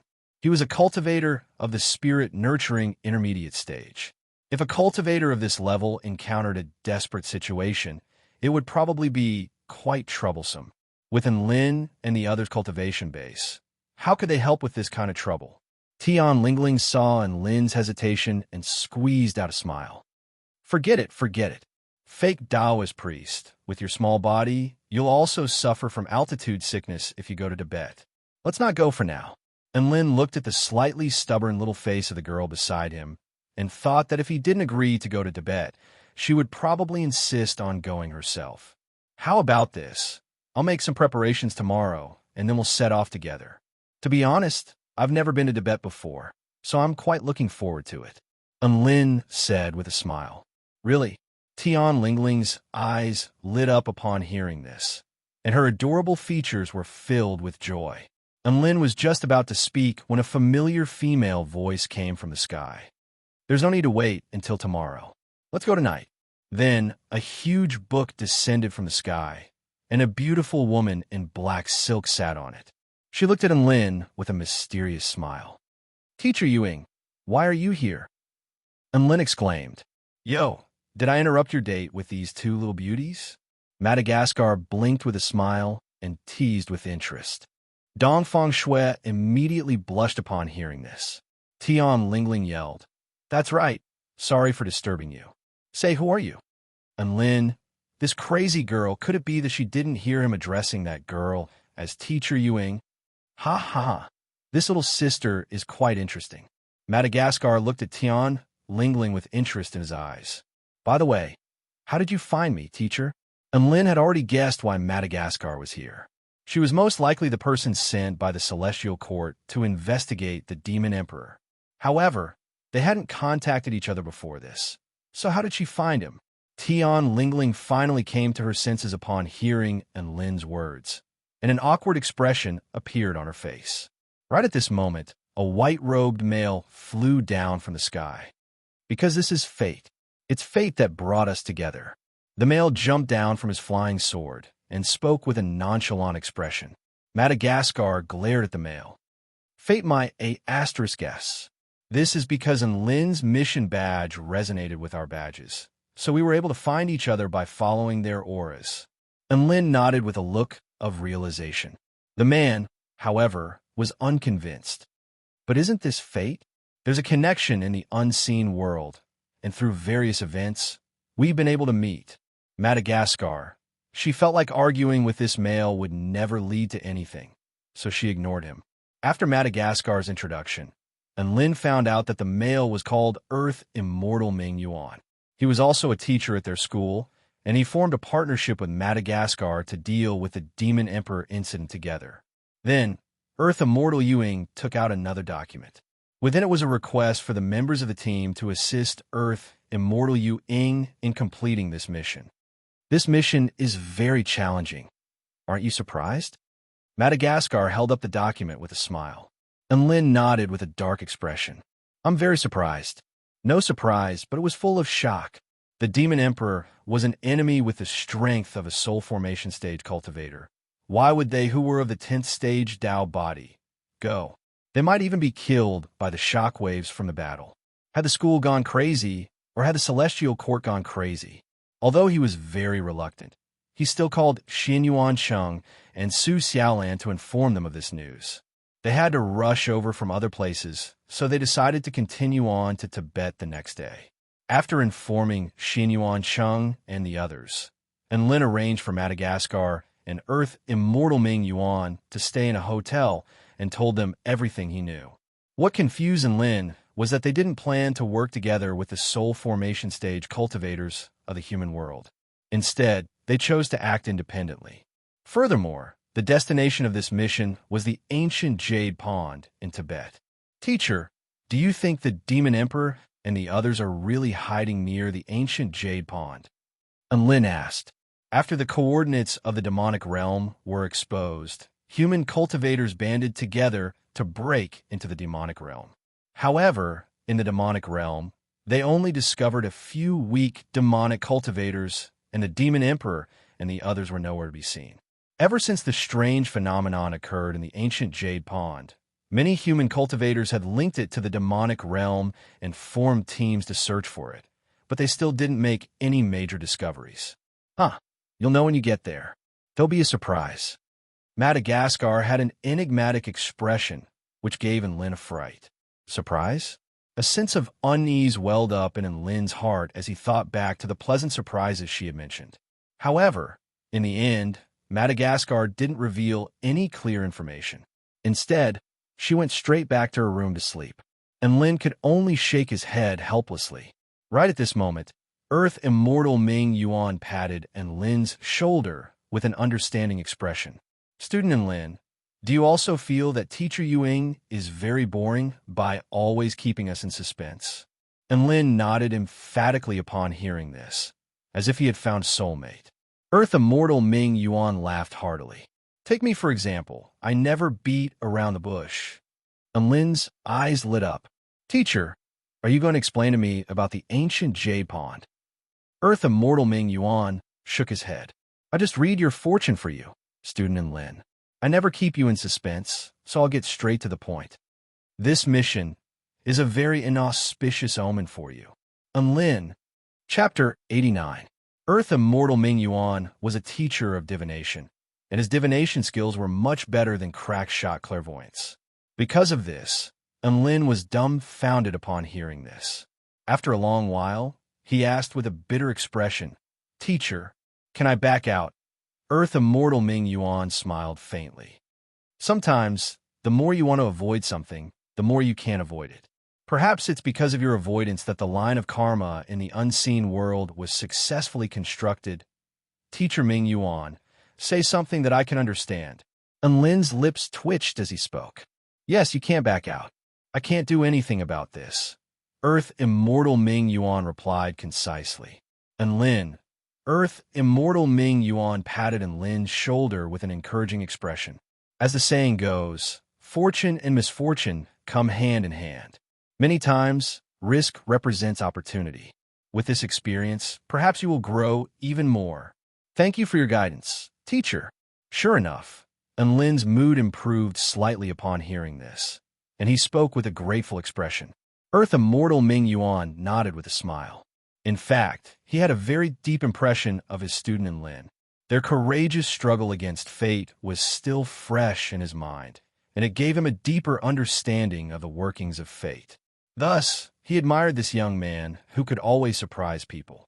Perhaps This young man would reap even greater rewards from this trip, following the return of Su Xiaolan and Xianyuan Cheng the next day.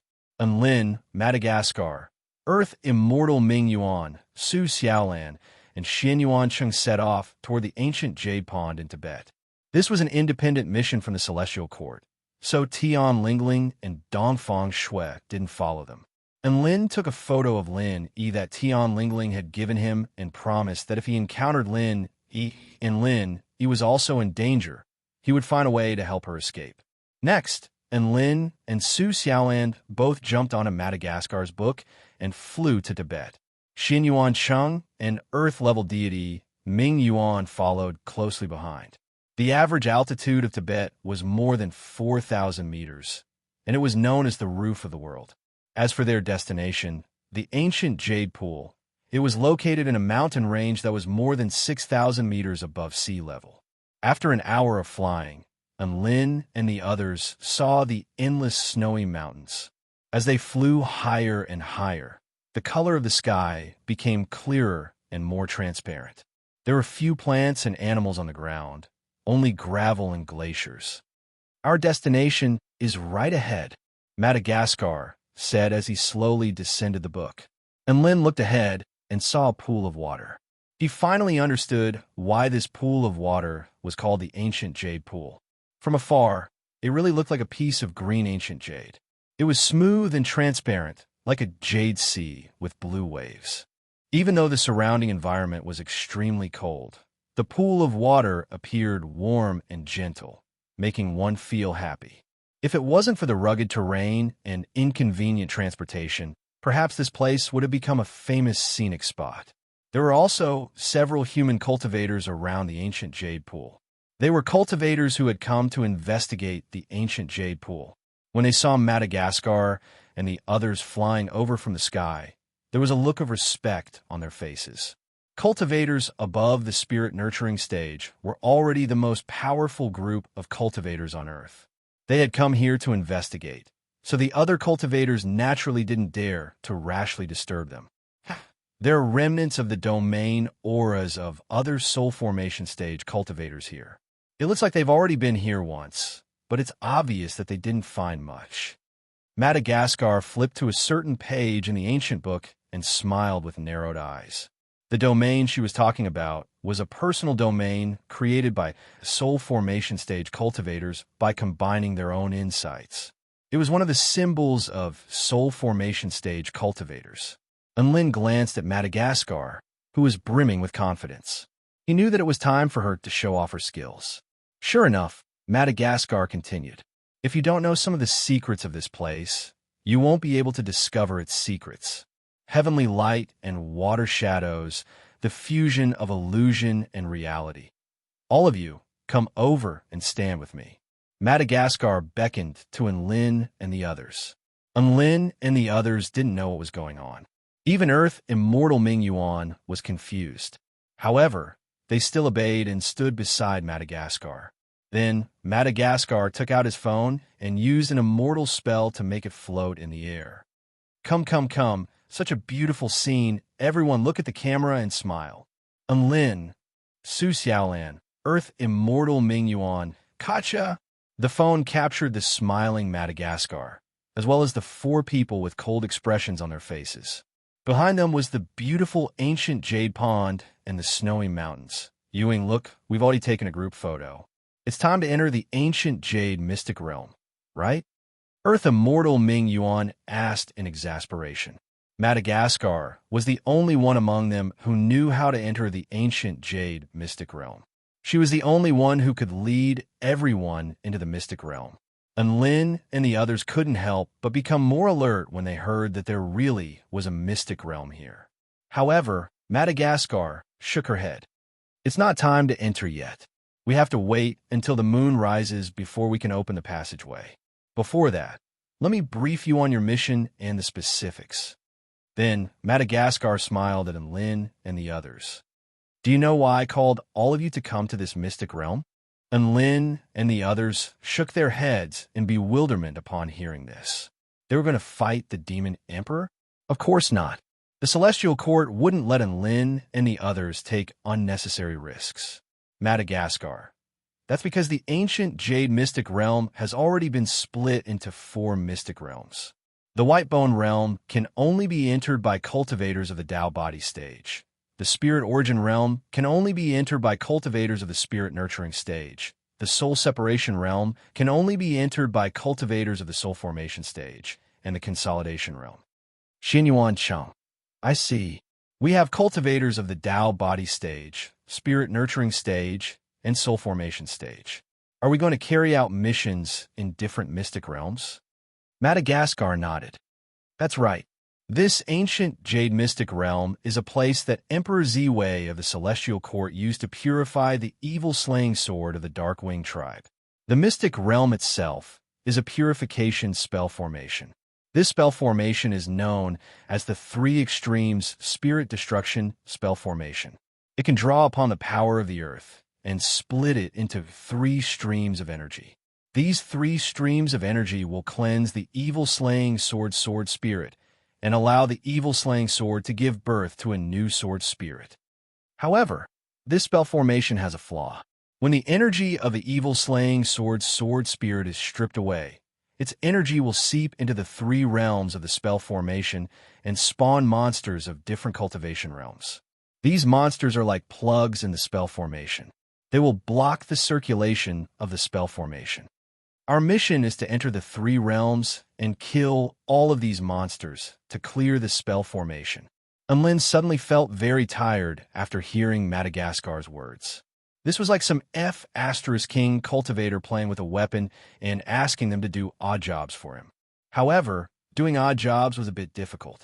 Emperor Ziwei was a true god. The Darkwing tribe was an extremely mysterious and powerful tribe on the Taichu continent, and the evil-slaying sword was an extremely powerful immortal tool. Oh, that's right, the Demon Emperor and the Blood God are also in the Mystic Realm. Their goal is most likely to break the spell formation and retrieve the evil-slaying sword while it's weakened. They used a magic treasure of the Darkwing tribe to forcefully open up a passageway into the Mystic Realm. Only Soul Formation stage cultivators can force their way into the Mystic Realm. Therefore, enemies are only active in the Soul Separation Realm and Consolidation Realm. You don't have to worry about them at all. Earth Immortal Ming Yuan and I will kill all of these enemies, Madagascar added. Kill all of them? And Lin's heart was once again filled with exhaustion upon hearing this. Why are you asking? It's because of my blood. It's all for nothing. The Demon Emperor and the Blood God have all been killed. There's nothing left for the human cultivator to do. His promise to give me his storage ring was also for naught. Sigh, life really is full of surprises. After that, Madagascar explained a few more things that they needed to pay attention to in the Mystic Realm. Night fell, and the bright moon shone on the surface of the lake. The ancient jade pond glowed with white moonlight, and it seemed to contain the stars in the sky. The 5 of them stood above the ancient jade pond, on high alert. Madagascar pulled out a badge, and a beam of light shot into Lin and the others' bodies. Lord of the Stars, Master of all creations, Ziwei Royal Technique, Moon Reflection, Break. Following his command, Lin and the others' bodies slowly faded into nothingness, and they finally disappeared from this world. Chapter 90. The sky in the Whitebone realm of the ancient Jade Mystic Realm was a murky gray. The light from the Mystic Realm was dim and gloomy, just like the hue of this area. A beam of light flashed past, and Lin and Su Xiaolan descended into the Whitebone realm. Lin looked around at the white bones around him with a hint of surprise in his eyes. Most of these white bones belonged to humans, but there were also some that belonged to unknown ferocious beasts. Skeletal remains littered the ground, creating a spectacular sight to behold. This place is deathly still. There aren't any living beings around. Lin looked around in confusion.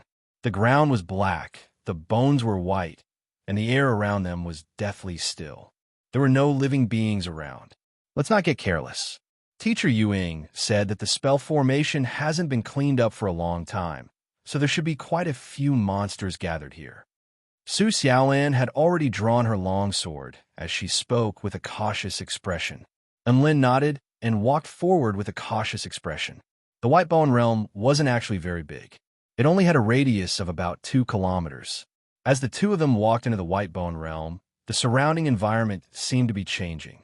Wisps of black mist rose up from the ground, and this made Lin and Su Xiaolan very wary. Suddenly, a humanoid skeleton walked out from the black mist in front of Lin. The skeleton walked toward Lin with seductive steps. It placed its left hand on its hip and tilted its head to one side as it asked in a coy voice, "Customer, am I beautiful?" Lin, Su Xiaolan, the skeleton looked at its own body in confusion when it saw the strange expressions on the faces of the two people in front of it. Then, it silently turned around and walked back into the black mist. 3 seconds later, a beautiful woman in revealing clothes with an extremely sexy figure walked out from the black mist. She caressed her chest teasingly, stuck out her tongue, licked her bright red lips, and said in a sweet voice, "Dear customer, am I beautiful?" And Lin, Su Xiaolan, if the one who came out first was not the skeleton, but this beauty, the two of them might have a better reaction.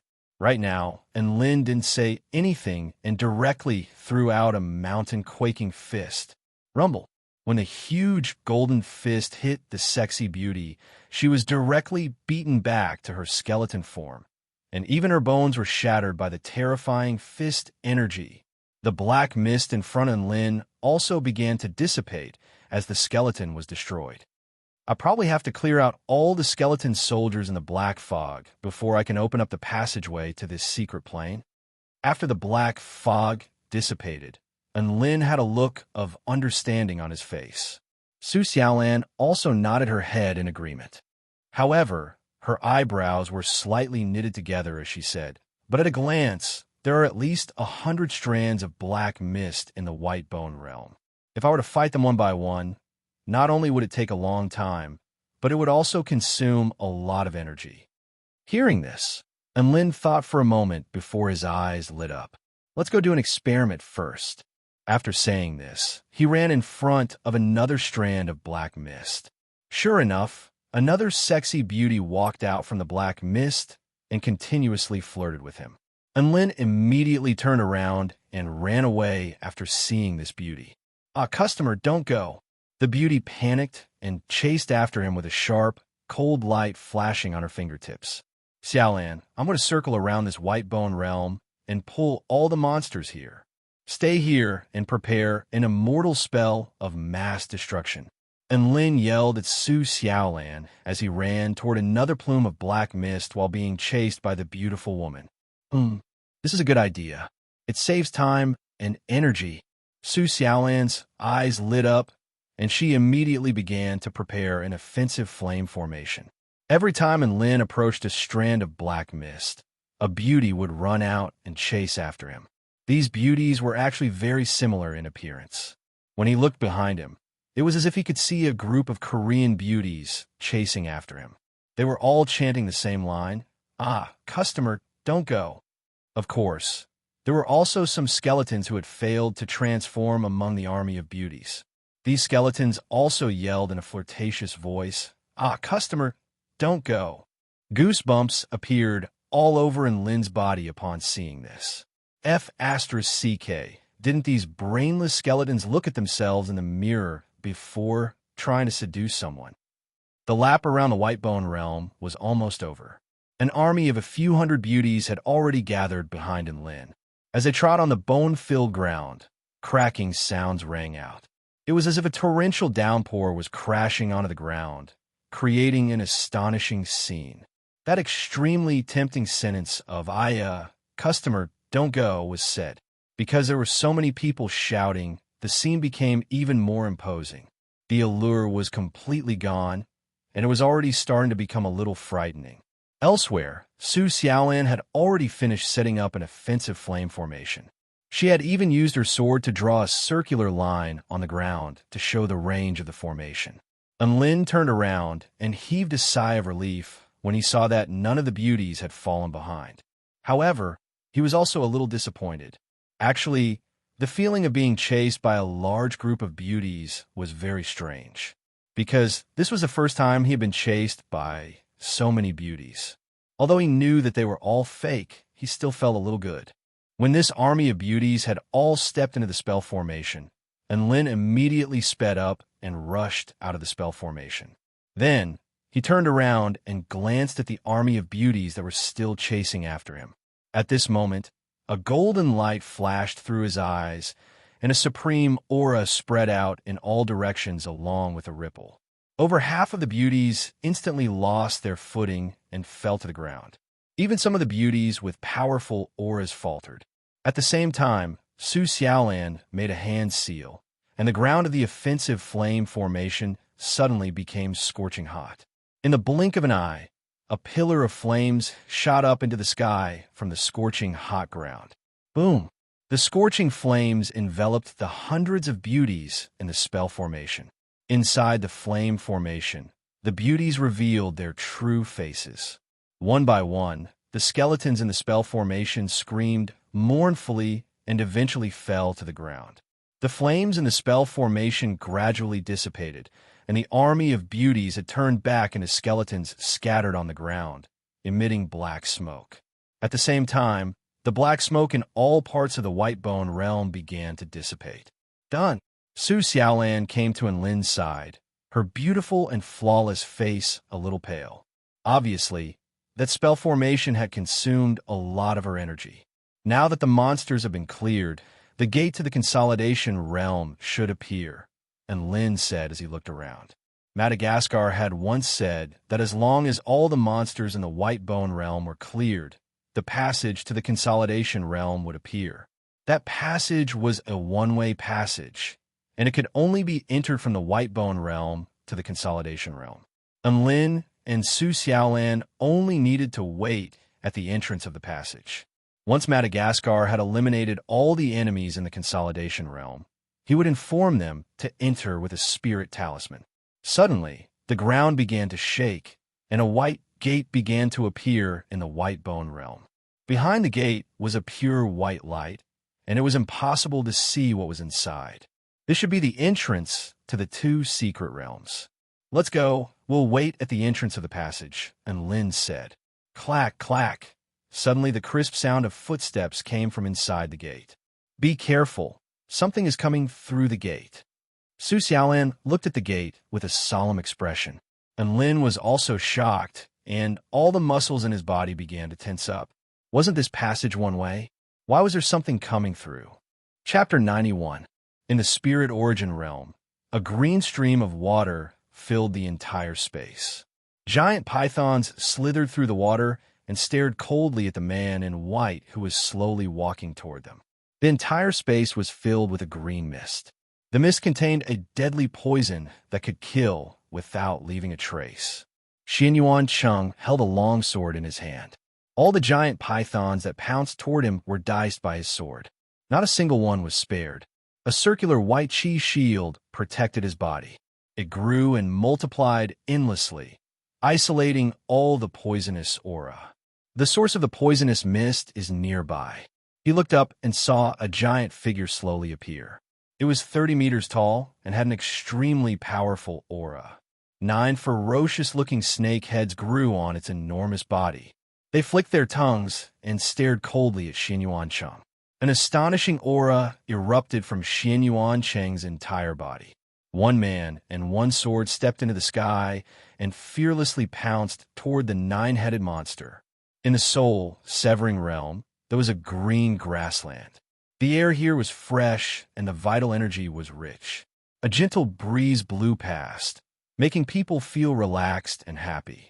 As soon as Madagascar and Earth, immortal Ming Yuan entered, they saw the abrupt figure on the grassland. The corpse of a giant black dragon lay on the grassland. The corpse was more than 30 meters long and was shriveled on the ground. Its back was covered with hideous sword wounds. Even though it was already dead, it still exuded a shocking aura. This black dragon's blood essence has been completely sucked dry. It's clearly the work of the blood race. Madagascar looked at the dragon's body. Golden runes emerged from the pages of the book and merged into the corpse. Through the analysis of the runes, she felt the remaining power in the dragon's body. After that, she had a general understanding of the enemy's power. A total of 3 enemies attacked this dragon. 2 of them were blood gods with strength around the middle stage of the soul formation realm. The other enemy should be the demon emperor that Lin and the others mentioned. However, his power is a little strange. It doesn't seem like he's transformed by the flesh-filling tombstone. Earth Immortal Ming Yuan smiled faintly. Whether the demon emperor is planning to transform into a blood race or not, we just need to kill him. Let's hurry. We can't let them continue to break the formation in the Unity Realm. Madagascar nodded. She and Earth Immortal Ming Yuan were both late-stage soul formation realm cultivators. They had no problem dealing with the 3 enemies. Then, the 2 walked toward the door of light that led to the Unity Realm inside the Whitebone Realm. The door of light slowly began to dim. It was not because the light had weakened, but because there was a darkness that was slowly devouring the light. In the end, the tunnel became pitch black. Thump, thump. A sound that sounded like a heartbeat came from behind the door. The sound grew louder and louder, as if it was about to tear this final barrier apart. Xiaolan, do you have any way to escape from this mystic realm? And Lin's flesh crawled upon hearing this voice, and his heart rate also began to accelerate. Su Xiaolan shook her head as cold sweat dripped from her forehead. She was also staring at the inky black gate with horror in her eyes. A terrifying force slowly seeped into the Whitebone realm from outside the door, making it difficult for people to even breathe. According to the normal script, Madagascar and Earth Immortal Ming Yuan should have eliminated all the enemies in the Unity Realm. Then, they would send a signal for Lin and the others to enter the Unity Realm. However, the situation was clearly not right. Crack. Like glass shattering, cracks appeared on the door and spread like a spider web. A pair of crystal white hands suddenly pierced through the door. Then, the hands turned into claws and tore outwards. Boom! The entire space trembled. The door was torn apart just like that. Terrifying spatial turbulence formed a hurricane that howled in all directions. Anything that was touched by the turbulence was reduced to dust and disappeared from the world. Lin and Su Xiaolan retreated to avoid the violent turbulence. A woman in black passed through the broken door. Her snow-white feet stepped onto the bone-covered ground. As soon as she appeared, the spatial turbulence around her began to subside. Even the door began to close. This woman was beautiful. Her long hair fluttered behind her like ribbons. She also had a pair of black wings folded behind her back. Black wing! And Lin's pupils contracted upon seeing this. Could it be that this woman was from the Darkwing tribe? The woman in black also noticed Lin and the others. Their eyes met. Her pitch-black eyes seemed to be sucking in Lin's mind. With just one look, Lin and Su Xiaolan felt a great fear. They were so weak that they began to lose their balance.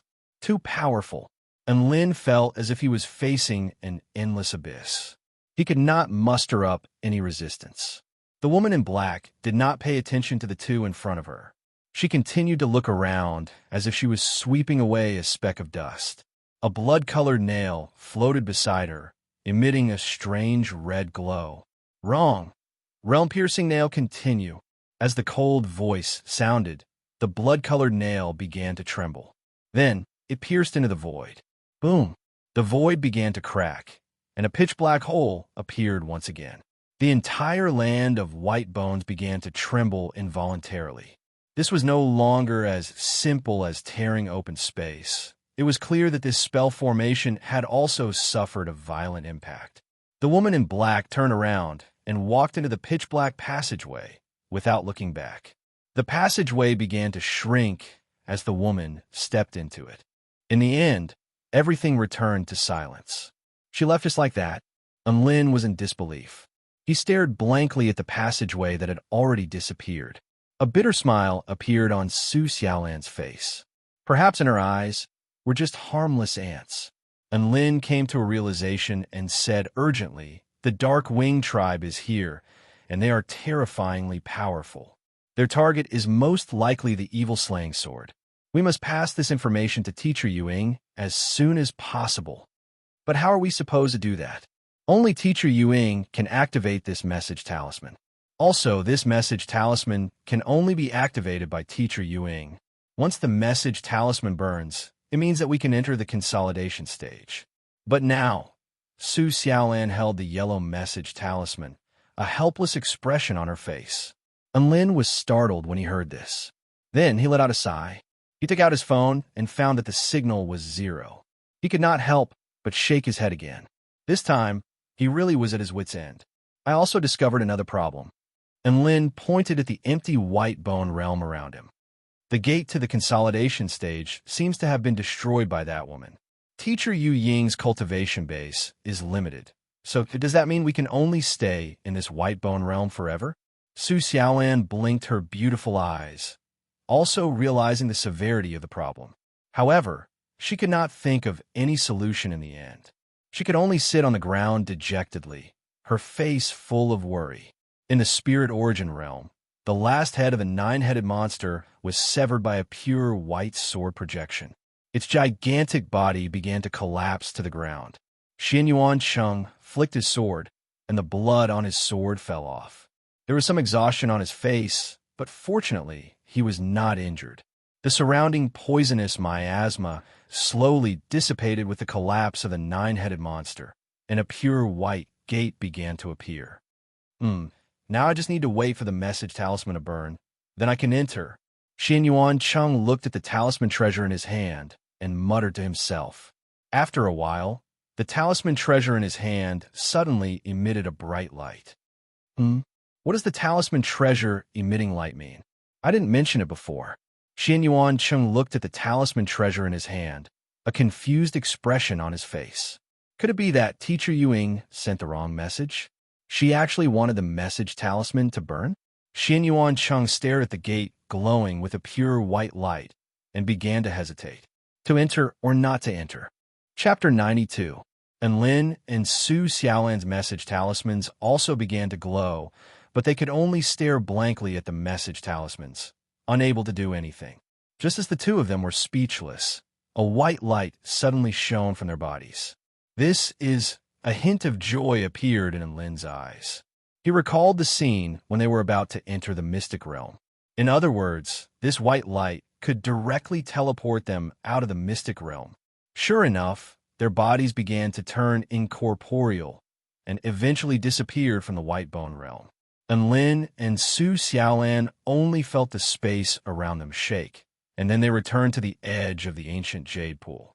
As soon as they returned to the ancient jade pool, their expressions changed drastically, because the surroundings of the ancient jade pool had become an azure battlefield. The chi of heaven and earth surged, and the sounds of immortal techniques colliding rang out continuously. The Blood Tribe army and the human cultivators clashed, and battle cries filled the entire battlefield. In the distance, a pool of blood covered the ground. A golden-haired, red-eyed man stood at the center of the blood pool and slapped away the white lightning with his palm before summoning a 100-meter-long blood dragon. It gave off a shocking aura as it rushed towards the Taoist in the air. That's the Longhu sect master, Celestial Master Zhang. And Lin exclaimed when he saw the old Taoist in the sky. The golden-haired man on the ground was emitting a powerful aura. He was most likely a blood god. In the sky above, a handsome man with black wings was guarding the side of a pitch-black hole. The sect master of Wudong sect, Taoist priest Xuyun, the sect master of the Kunlun immortal sect, Spirit Child Shi, and the sect master of the Shangqing immortal sect, Taoist Yumu. These three soul formation stage cultivators joined forces to attack him, but they were still unable to subdue him. On the ground, hundreds of human cultivators were locked in battle with the Blood Tribe army. The vampires had mobilized many of their members, and their overall numbers and combat strength were higher than that of the human cultivators. However, the blades of the human cultivators were smeared with a type of poisonous blood. Once a vampire combatant was injured by this blood-stained weapon, he would immediately die from the poison. Even the Blood King couldn't avoid this fate. Due to the help of the poisonous blood, the human cultivators seemed to have the upper hand in the battle. And Lin, I didn't expect your blood to be so useful. Su Xiaolan's face was full of shock as she looked at the countless blood tribe experts who had fallen to the ground and were foaming at the mouth. She had previously heard Lin mention that his blood could poison a blood king to death. Originally, she did not believe it, but now that this shocking scene was placed in front of her, she was deeply shocked. Beside the ancient jade pool, another burst of white light flashed.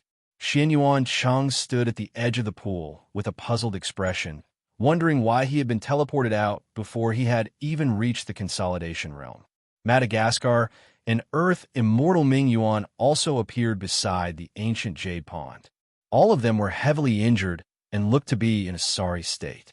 Run, go back to Baiyun Taoist Temple and send a message to the Celestial Court. Tell them that the Dark Night is coming. Madagascar's voice suddenly appeared in the minds of Lin, Su Xiaolan, and Xianyuan Cheng. It was like a clap of thunder, causing them to shiver all over. Xianyuan Cheng reacted extremely quickly. Without saying anything, he flew up on his sword and flew in Lin's direction. Suddenly, a crack appeared in the sky. Immediately afterward, a woman flapping her wings walked out of the crack and appeared in this world. She held a pitch-black longsword in her hand, and her aura was vast and profound. Behind him, two blood gods with golden hair and red eyes stood respectfully with their heads slightly lowered. This woman's identity was extremely precious.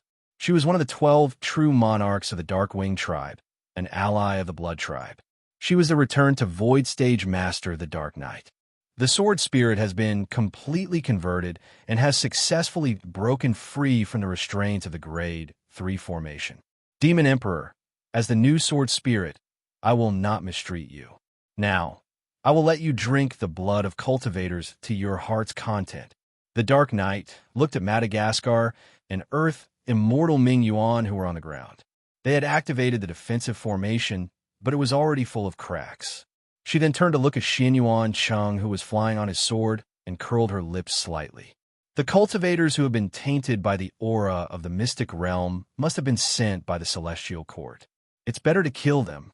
The Dark Knight flicked her finger, and a black aura containing a terrifying power flew towards Xianyuan Cheng. Madagascar was shocked. She initially thought that the Dark Knight would not care about the lives of a few insignificant cultivators with Earth Immortal Mingyuan here. To her surprise, the Dark Knight was able to sense that the aura of Xianyuan Cheng was different from that of the other cultivators. Lin, Su Xiaolan, get up here. Xianyuan Cheng had already flown to Lin's side on his sword and yelled. He didn't notice that the deadly black energy behind him was flying towards him at high speed. Be careful. Lin roared and rushed over, pushing Xianyuan Cheng aside while holding the black brick in front of him. Boom! The black aura collided with the brick and exploded with a loud boom. The terrifying, destructive energy crashed into the brick, but it was unable to break through it. In fact, it was unable to even leave a mark on its surface. Even though the black brick had blocked this lethal attack, Lin's internal organs were still jolted by the immense force, and he spat out a mouthful of blood. The black brick in his hand was the chaotic alloy brick that he had won from the lottery, the world's toughest brick. As expected of its reputation, the Dark Knight was slightly taken aback when she saw the black aura being blocked by a cultivator of the 10th stage Tao body. How interesting. However, let's see how you're going to block this attack. A faint smile appeared on her face as her evil-slaying sword hovered in the air. She pointed the tip of the sword at Lin and flicked her finger. How powerful would an immortal tool be when used by a supreme being of the return to void stage? Even a flick of her finger would possess the power to slay a cultivator of the soul formation stage. The evil-slaying sword slashed out a lethal trajectory, and a dazzling black glow became the only color between heaven and earth. The space around it also became extremely viscous under the might of the sword. It was as if Xianyuan Cheng and Su Xiaolan's bodies had been frozen, and they could only watch on blankly.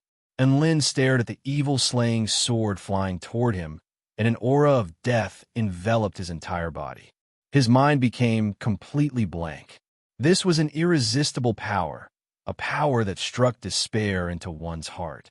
However, right at this moment, a figure appeared before him. She spread open her arms, and her long, curly hair fluttered in the wind. This resolute yet fragile figure replaced the black color of death, and became the only image in Lin's eyes. A gigantic, ancient book hovered in front of the woman, and a dazzling golden glow erupted from it. Countless golden symbols proliferated into the surroundings, forming a domain that clashed with the evil-slaying sword. The black blade of the evil-slaying sword entered the domain of symbols and stabbed into the ancient book before coming to a halt. However, an even more astonishing black glow then erupted from the evil-slaying sword, and it abruptly pierced through the ancient book. In the end, the inky black long sword continued onward, and it pierced through the body of the woman standing in front of Lin. The woman's body was pierced through, but her hands gripped tightly onto the sharp blade of the sword. A series of golden symbols enshrouded the blade of the sword, and the frozen space around it instantly returned to normal. "Run!" the woman yelled as blood trickled from the corner of her mouth. "Teacher, why? Why did you have to do this?" Tears welled up in Lin's eyes as he stared at the resolute figure standing in front of him. He was only a cultivator of the 10th stage Tao body. Why would a soul formation final stage cultivator risk her life to save them? It wasn't worth it. Madagascar's beautiful features had already become deathly pale, but she still squeezed out a smile toward Lin. "You're already calling me teacher. Do you still need to ask why? Isn't the reason obvious? I'm your teacher." Chapter 93. Hearing Madagascar's reply, Lin's body trembled, and he stared at the figure in front of him in a daze. The evil-slaying sword once again erupted with a monstrous aura, and the blade began to tremble as it attempted to break free from Madagascar's grip. Madagascar moaned in pain, and her slender body trembled uncontrollably from the agitation of her wounds. However, her hands gripped the blade even tighter, and blood flowed from her hands. Golden symbols burst forth from her hands, suppressing the black longsword. "What are you still standing there for? Hurry up and run!" Madagascar yelled again. In the distance, Earth Immortal Ming Yuan charged toward the Dark Knight monarch of the Darkwing tribe, trying to buy time for Lin and the others to escape. However, he was blocked by the two blood gods behind the Dark Knight monarch. Xin Yuan Chung flew over to Lin's side again. "Lin, hurry up and get up here. Let's run." However, Lin shook his head at Xin Yuan Chung. "We won't be able to escape.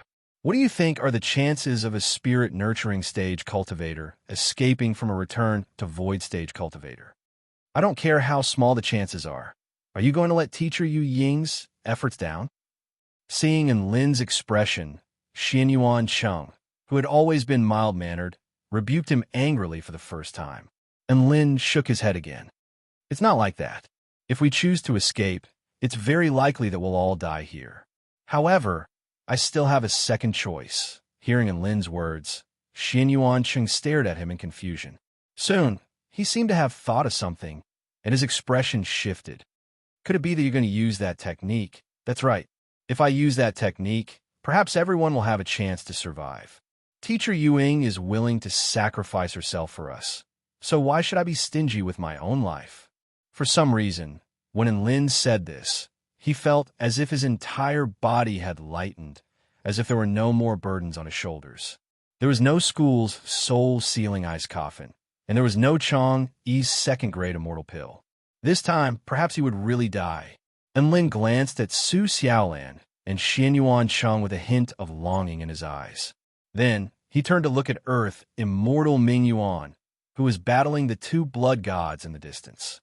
Finally, his gaze stopped at the figure that was about to fall. Lin took a deep breath and walked in front of Madagascar. "Lin, are you crazy?" Madagascar gritted her teeth.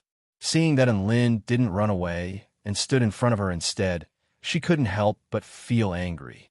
His body, which was already struggling to support itself, began to sway. Even the Dark Knight monarch was slightly taken aback. She clearly didn't expect this little cultivator of the 10th stage Tao body to do something like this. "Thank you, Teacher Yuing." Lin felt that this might be the last thing he would say in this life. After that, he looked at the black-robed woman standing in the void in the distance and extended a finger. Finger of the heavenly Tao. In that instant, the Dark Knight Monarch's expression suddenly shifted drastically. As if she had seen an extremely terrifying technique, she retreated in retreat and instantly constructed over 100 black crystal walls in front of her. At the same time, a golden formation disc instantly appeared in her hand. 3 seconds later, and Lin's finger didn't change in the slightest. Beads of cold sweat appeared on the Dark Knight Monarch's forehead as she looked at the cultivator's finger with extreme caution. Why hasn't he unleashed his technique yet? Beads of cold sweat also appeared on Lin's forehead. He had clearly unleashed the finger of the heavenly Tao, just like last time. So why wasn't there any reaction? 1 minute later, Lin's hand remained in the same position. His shoulder began to ache a little, but he didn't dare to do anything else. The Dark Knight Monarch had expended a lot of energy to maintain her defensive spell technique, but she didn't dare to relax in the slightest. Her intuition toward death was extremely accurate. Just then, she had indeed sensed an extremely terrifying power. It was a power that could lead her to death, although the power of that finger had already disappeared. However, the Dark Knight Monarch knew that this cultivator was definitely waiting for her to lower her guard before attacking. She wasn't going to be fooled. PFFF, Madagascar threw up a mouthful of blood, and her body finally collapsed to the ground. Teacher, and Lin turned to look at Madagascar, and he instantly panicked when he realized that she was about to die. The Dark Knight Monarch took advantage of the instant that Lin turned his head to look at her, and she waved a pristine white palm toward him. The power of her palm pierced through space and instantly landed on his body.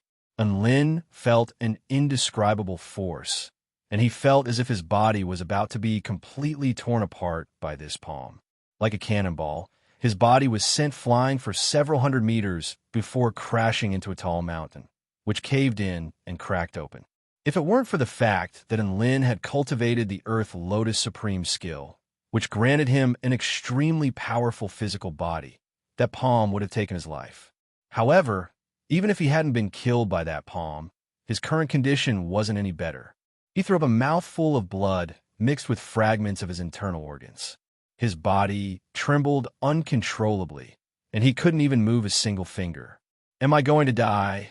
A bitter smile appeared on Lin's face as he looked at Xin Yuan Cheng and the others in the distance, his heart filled with indignation. Didn't this mean that no one would be able to save him?